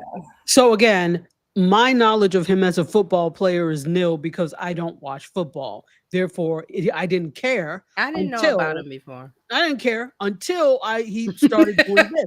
Now you're in my area where you're doing the media entertainment thing. So now I care. Okay. Yeah. For you all, does this significantly color your view of Shannon Sharpe and of Club Shay Shay now that he's settled with this woman? Thoughts? Well, okay, I'm going to go ahead. I watched him because of Cat Williams. I knew he was on SBN. I knew there was something with him and Skip Bayless because there was some. I'd seen the clips. Again, I like football. I really haven't followed it in the last few years. I didn't know him as a player. He came on the scene with the media, with the Cat Williams, blew up. He had episodes before that, but the Cat Williams episode is the penultimate episode of boom. I didn't follow him before, so I really don't really care about him now as a player, as football at ESPN. Is he out media wise? No, I don't see this. He's out media wise with Disney because Disney is family friendly. I see that. Okay, not anymore, but okay, we'll go with that. But that's the perception of Disney. They gotta they want family friendly. That's their the mouse. They want to be families. He's not out media wise because he has Club Shay Shay, and then he got some night show with Chad Ochocinco, I want to say. Oh yeah. And they do some talking on that because it's after dark. He's not out media wise. He needs to have a strategy now. Possibly, I don't know if he should own up or apologize to his core fans of football people. Maybe they don't care. I don't know all that. I really don't invest in celebrities like that as far as their personal life. And he did this and he did that. There's some people online that go, oh, he essayed this and he's a horrible person. I don't know him personally. I just know what he presents on the media. And if he does another Cat Williams, I'll watch it. But I'm not the Shannon Sharpe rah-rah. He can go with the wind with me. Okay.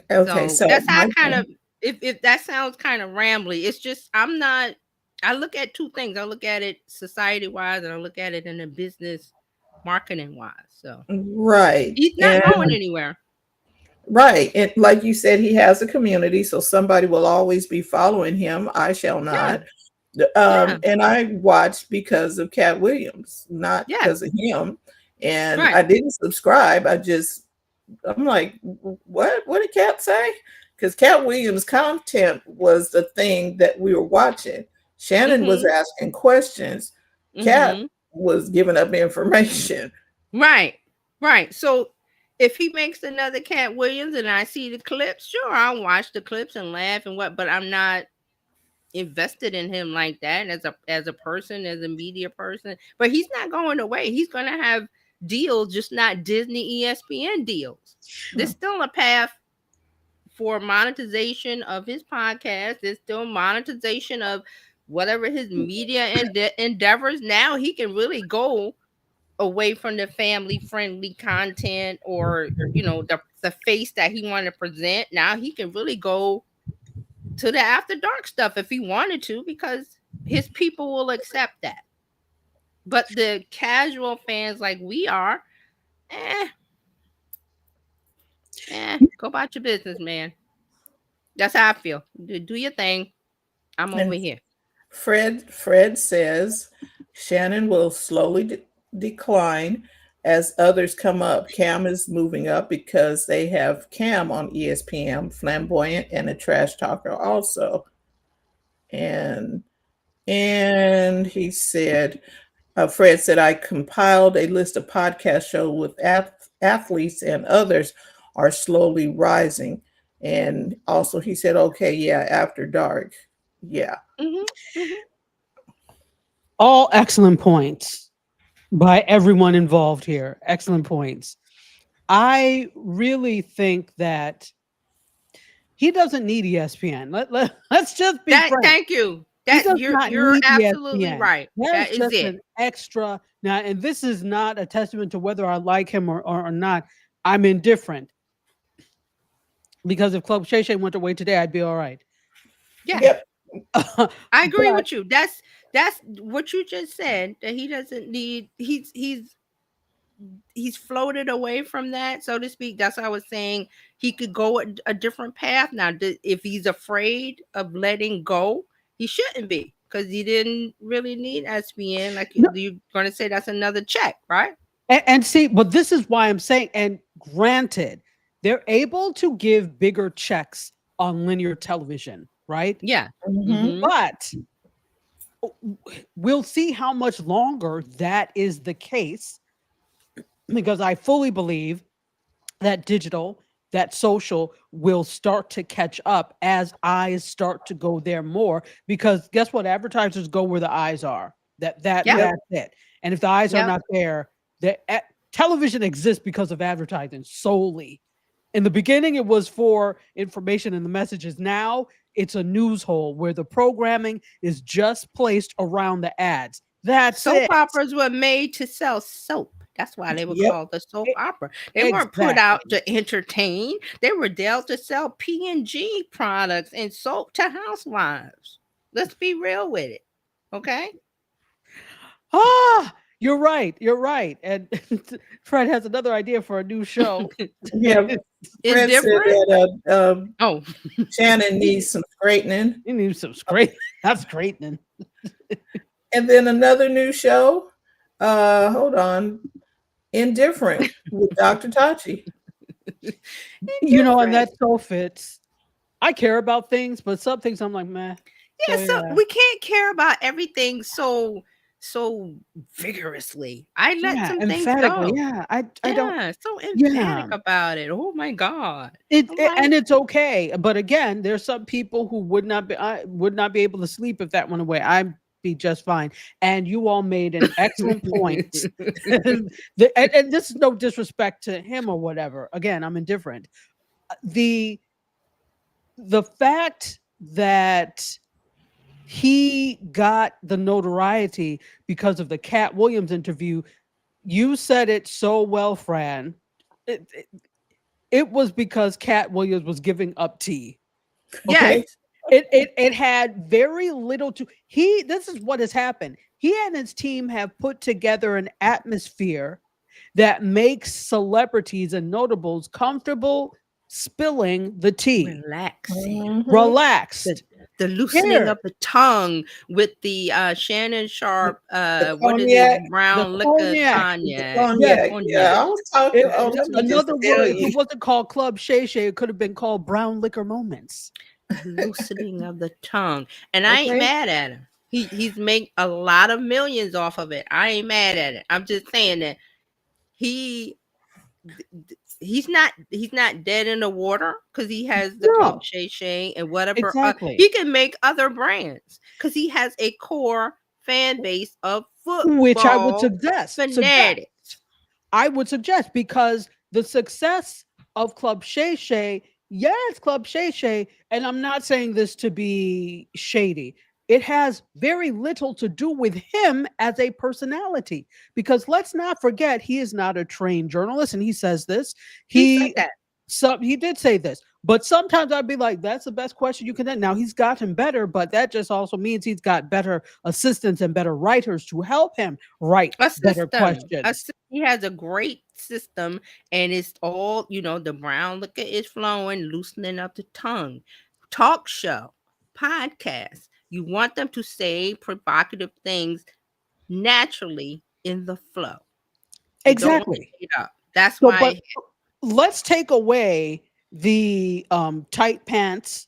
Let's take away the cognac, right? And then let's go to Cam Newton. But we can't, because that's his brand. Yeah, no, I know that's his brand, but Uh-huh. let's take away all of that and let's go to Cam Newton and let's take away the fashion, as Fred said, flamboyance. Now, in I haven't terms of seen his. I haven't seen his podcast.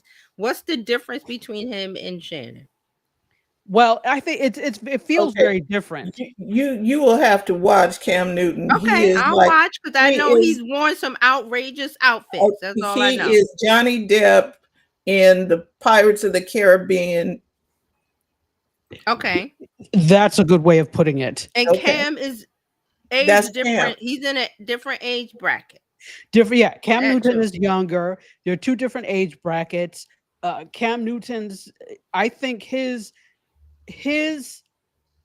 brand is about flamboyance when it comes Yep. to that type of thing, and that's not necessarily Shannon Sharp, right? Okay, So there are two gotcha. different types of people, and it feels like they're grooming. I don't know who the they is, but the proverbial they is grooming Producer? him to have that same kind of thing, like a Club Shay Shay, that spot. Like, what yeah, that- they want to catch the lightning in a bottle, like the cat. Right. Everybody wants the Kattner Williams virality. Oh, They oh, all but- want it. So that's the thing. So I'm saying take away the tight pants and the brown liquor moments from Shannon Sharp. Take away the outfits from Killing me, you're killing me. From Cam, Oh my God, from you're Cam killing me. Newton. Yes. Take those away. And what do you have? Do you still have a solid show? Do no. you still have a show that? So I'm saying that these shows are not necessarily about the host, because if you think about It's it, not. even if I you're agree a with you. host and you're not a trained journalist, you are a citizen journalist and you are trying to elicit responses through your questions. That's what journalism is at the very heart of it. And journalists initially, the whole thing, it's not about you, it's about the story. So you faded to the background, right? So if you take that or what their personas are away from them, do you still have a show? But see, here's the thing. You got to look at the background of sports. It's not that deep. They don't care about the journalists, the journalistic side of them. I mean, the fans, mostly male football fans. They're not there for that, so it doesn't matter to them. And the thing about the cat, I keep coming back to Cat Williams because it just happened naturally. It was so perfectly, in a marketing sense, so natural that now people are trying to manufacture it when you can't. You cannot manufacture what happened with that interview. It just, everything hit. It was kismet. It was boom. It was, and you cannot manufacture nor make it again. Lightning in a Yep. bottle. Yep. Lightning in a bottle.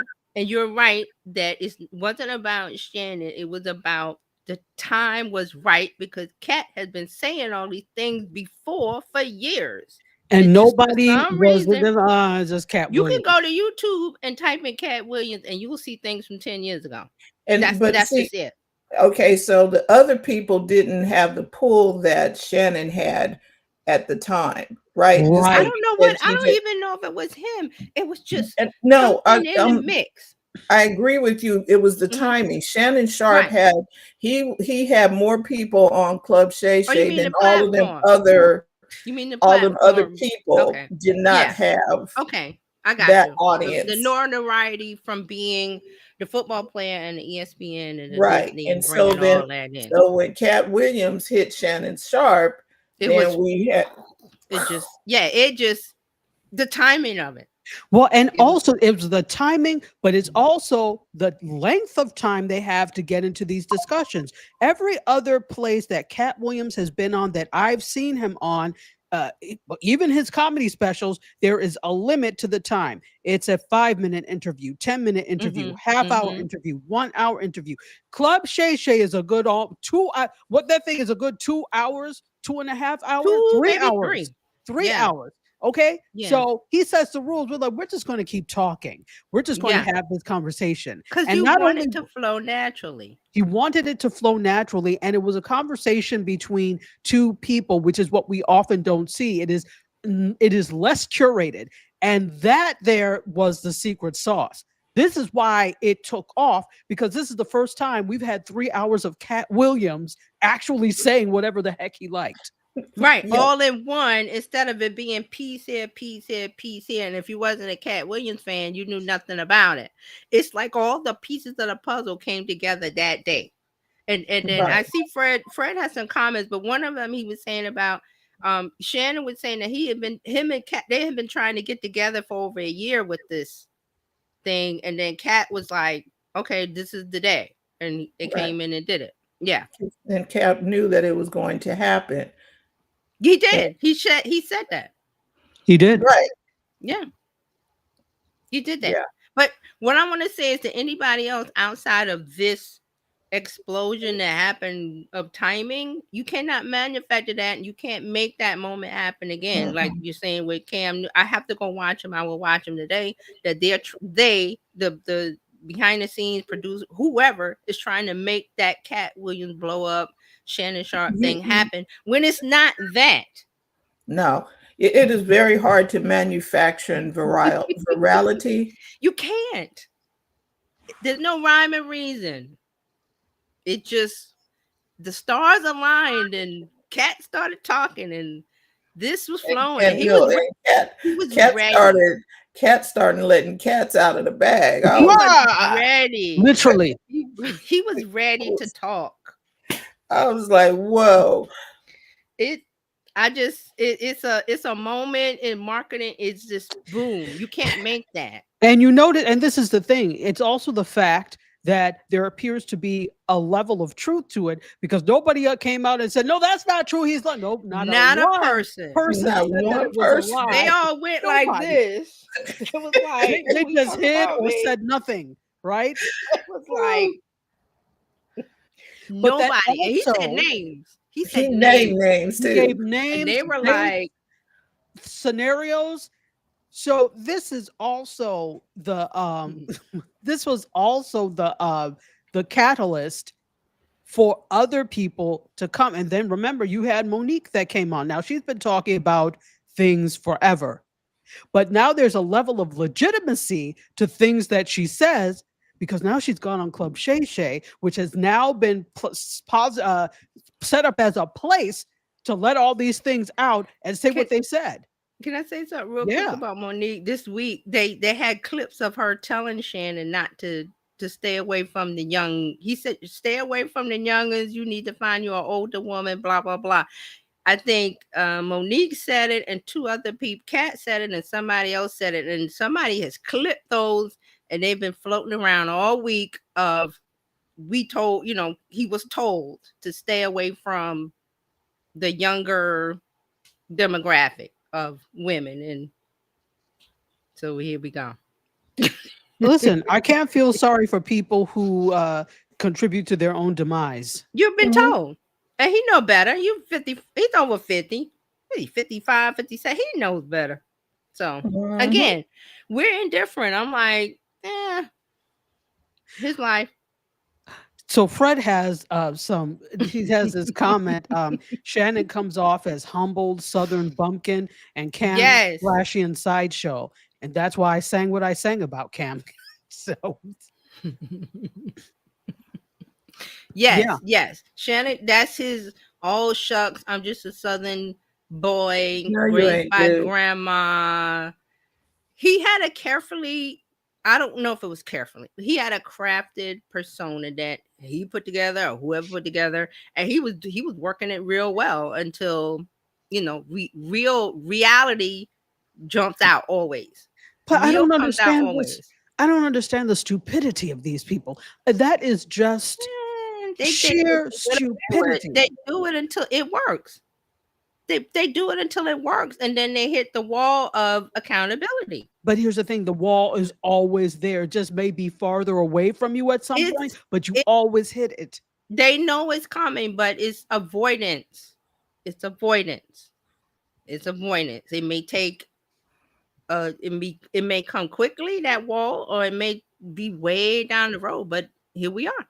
But it's avoidance, and then it's also the lack of retribution, or the lack of consequences, I should say, because in the moment, yeah, you have to pay X amount of million, fine. However, people forget really quickly, and Yeah. it goes back to business as usual. And I'm not just talking It's- about him. I'm talking about a lot of these people. So there's no accountability. They never suffer the consequences. So there is no need to Oh, change they behavior. suffer the consequences. It just doesn't come when we think it does. And then I was thinking there's a song, "What People Do for Money," and the OJ's "The Love of Money."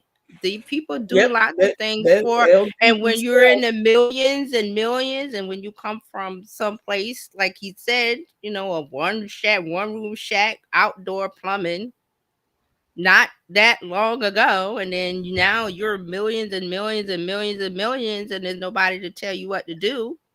You kind of fly off the handle, knowing, like you said, that brick wall is coming, but the money and the this and the that, and you forget. So, but karma catches it all. You always, things come when they come. Fred says the untouchable syndrome. Yeah, you kind of. And then on top of that, coming from the world of sports and professional playing, and that headiness of the crowds loving you for being the player, that all gives them a head trip. Everybody Yes. plays the fool. That's it. That's another one. But it comes. It comes. Wow. And now he's hit his wall of, oh shoot, now they all see me. The emperor has no clothes. What a poignant point.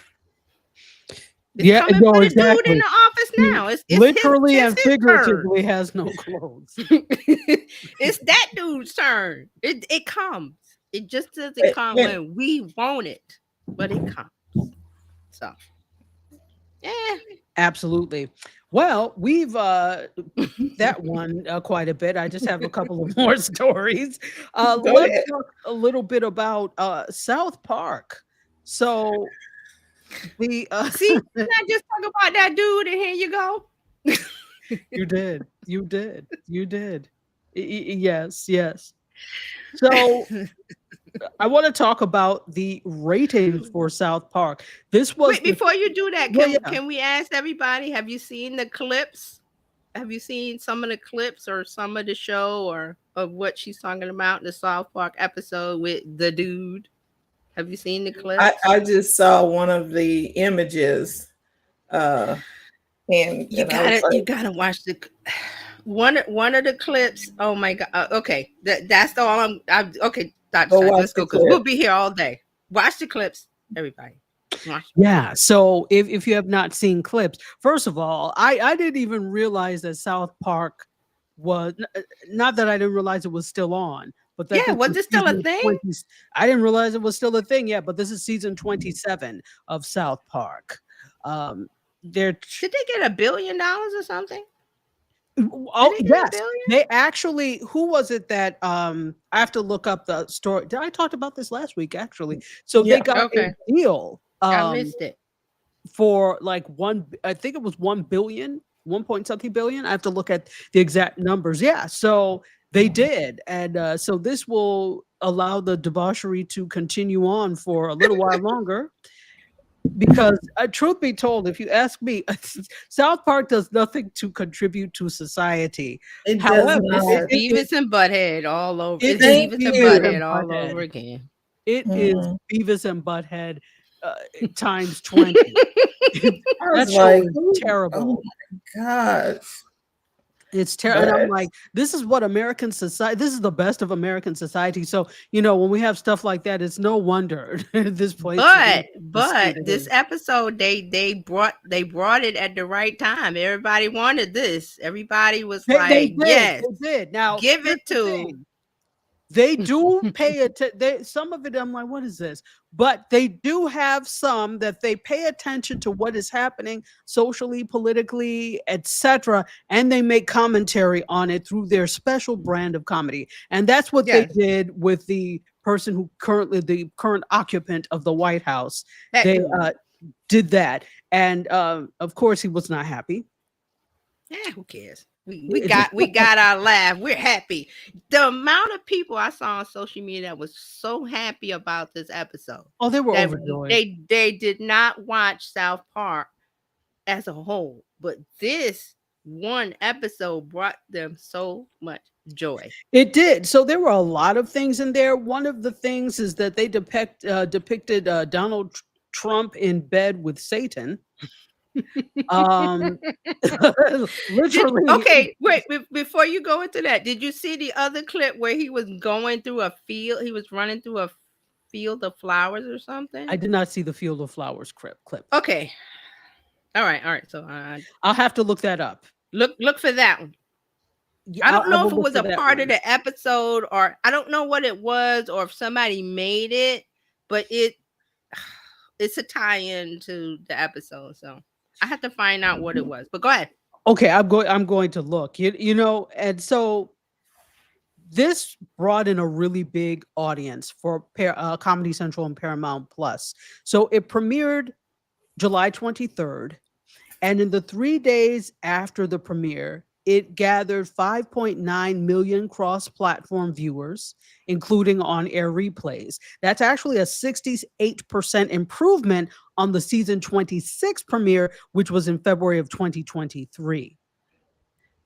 So they actually pushed back the premiere 2 weeks from the original date because the creators were working out this new deal with Paramount Global. And that includes the show's library moving from HBO Max to Paramount Plus, and then next day streaming of new episodes on Paramount Plus. So it will air first, and then next day it will be on Paramount Plus. So this deal, the later aspect of the deal that I just talked about, actually helped fuel this big tune in. So on Comedy Central, South Park drew 430,000 for its initial airing, less than 10% of the 3-day total. So the numbers are interesting because I think the thing that of course they talked about it, they teased it, you knew something was going to happen, which is why it was so much bigger, 68% bigger than the premiere from the last season in 2023, or the premiere from the last season in 2023. I think that people are this also speaks to where people are head-wise, right? In terms of what's happening in the country. People are so tired that it was a delight and a joy to see this type of thing happen. Just like you were saying, TJ, people were overjoyed.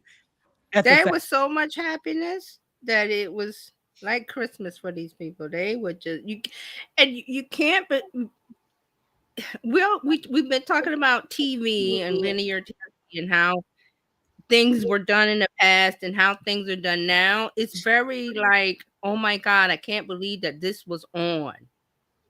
That they actually did it. It got past the censors. They actually agreed to. I don't know. Did they allow Paramount to see it first, or I don't know. That's the question. Good question, because this first of all, they took a week off following the premiere, and they're going to do a repeat of this episode was called Sermon on the Mount. So it's going to air on Wednesday night before resuming new episodes. I have never watched an episode of South Park before. I have, but I watched this one. It's a terrible. It's terrible in terms of. Yeah, I knew about it. I knew, they had the little, the little kids. I knew about it. I never okay, let me watch South Park. I don't like stupid comedy. It's stupid comedy. That's exactly stupid comedy. Oh my gosh, this is not good. But this episode, it was about that dude. Right. That's what drew people in and drew viewers in. Now, That's what happened. it remains to be seen. So you've got these people tuning in. You probably will have some people coming back, but are you going to maintain? Because the thing is, it's great to draw people in, but you've got to maintain that viewership. And you can ask Seth Meyers about this, who's been doing satire on Trump for years now, and he's tired of doing it, but he has to keep going because this is what the people want, right? Now you're stuck in this loop or this vortex, and you got to keep it up. Yeah. Yeah. Well, in times like this, you become the beacon of hope for the people who really can't do anything, or it feels like they can't do anything, but they can watch you denigrate the person that's the occupant of the White House. Right. And so you're doing that, but you're tired of doing it because it's every day and there's always something. So Fred has a comment. He says Paramount paid the lawsuit to avoid getting hit by the FCC. Then all of a sudden, blam! There. See, now that's the interesting thing, and I want to see. Let's remember that they paid the lawsuit definitely to avoid getting hit by the FCC, but also, if you ask me, so that Paramount Sky bye-bye. See you later. Also, so that Paramount Skydance merger would go through. Right. Now, it's not, they've approved it. The FCC has approved it. Fred, leave me alone. The FCC has approved it, but it hasn't gone through yet. The signatures are not there yet.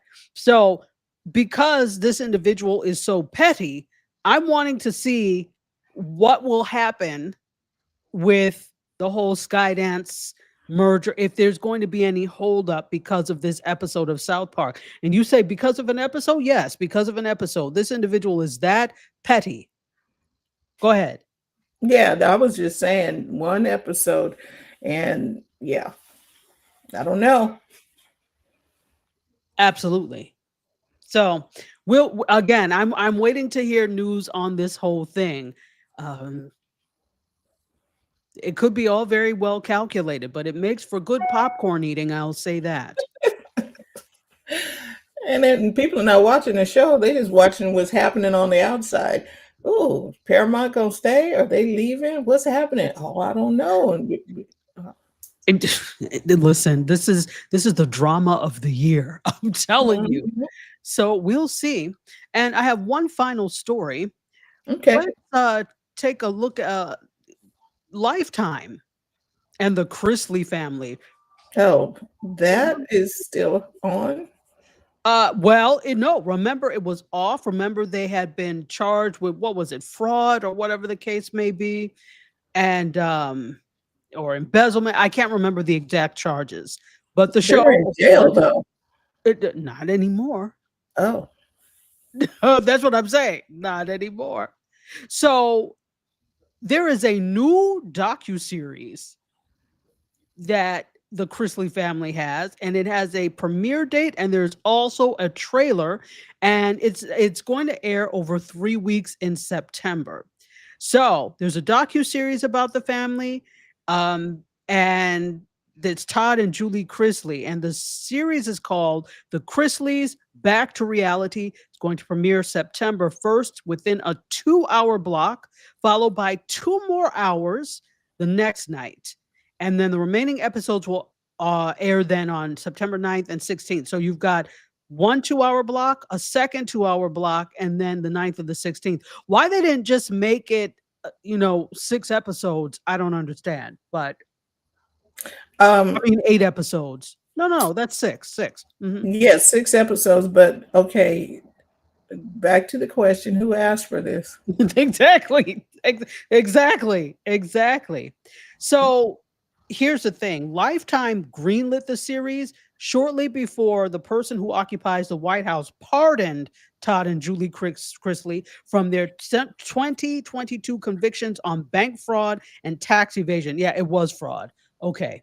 So before, and those were federal charges, which is why they were pardoned. So before that, remember, they were on Chrisley Knows Best, which was on the USA Network. So apparently Savannah Chrisley lobbied the administration for a pardon, and some of those efforts are featured in the series in the trailer. I don't want to, I would love to play the trailer, but I don't know if I should because I don't want to get us to get dinged. Okay, let's I'm sure our audience can go out and find the trailer. Yeah, if you are interested in the trailer, you can actually watch it on YouTube. It is on the Lifetime Network channel on YouTube, The Chrisleys Back to Reality. So, yes, that is what is happening there. And let me tell you a little bit about it. It says the series shows a side of the Chrisleys that has never been seen before, with exclusive access to the family. Julie and Todd from prison, and upon their release, Savannah, Chase, Grayson, Chloe, Nanny Faye, and for the first time, Julie's parents, Harvey and Pam. The new series exposes the raw truth of the Chrisleys' lives, past and present, and the reality is far from what audiences have seen before. Again, who asked for this and who cares? But I thought it was interesting that, you think you're like, all right, we're done with that. Okay, they did. This is what I'm talking about. There are no consequences for doing these things in this day and age. Bank fraud, and you get a reality show? Sure, first of all, shame on Lifetime. Right. Are they that desperate to get some eyeballs and attention? Apparently so. That's sleazy television, if you ask me. The fact that you're using this, and shame on Lifetime. So anyway, that's what's happening there. I don't know who among you are interested, but September 1st, it premieres on Lifetime if you are interested in the Chrisleys. Fred says, Lifetime still around? Yeah. Yeah, but it's probably low on people's register. There's a lot of TV because I have YouTube TV because of the sports and stuff. And if you go down I never go down the list toward the bottom. I never get down there. And I'm like, yeah, there's nothing here. This is like little programs that really are not. That's the thing. So also your position in the listing is determined by, how legacy you are, determined by your viewership. So yeah, there are lots of channels and things there, but you have to go and so sometimes I go all the way down to this. I say, oh, what's this? It's a discovery of sorts to see some other things. Mm-hmm. So quiet as this cap, I'll go to Pluto and watch whatever I want. I love Pluto. There's stuff over here. Like if I want to go watch some older stuff, I'm on my because I signed up for what is that channel? Paramount had a special at 99 cents for 4 months or something. I'm like, okay, cool. So I've been in Star Trek Voyager for a minute.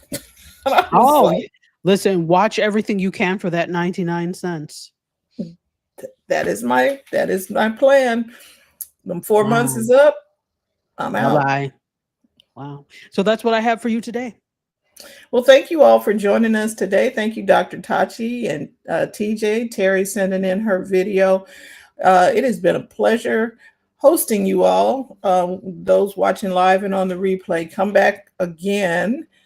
Fred says he is canceling YouTube TV today. He says many of the channels are on cable streaming and over the top, Get TV, Ion, and etc. Yeah. Yeah, those are towards the bottom. I was like, whatever. Yes. So Thank you, Fred, for being here with us and keeping us amused and informed. We appreciate your time. And we're going to let Brittany take it away. Enjoy your weekend, everybody. We'll see you next week. Bye. Bye-bye. Thank you for tuning in today. We trust you've learned something to help you build a more profitable business and take the hassle out of your hustle. See you next time.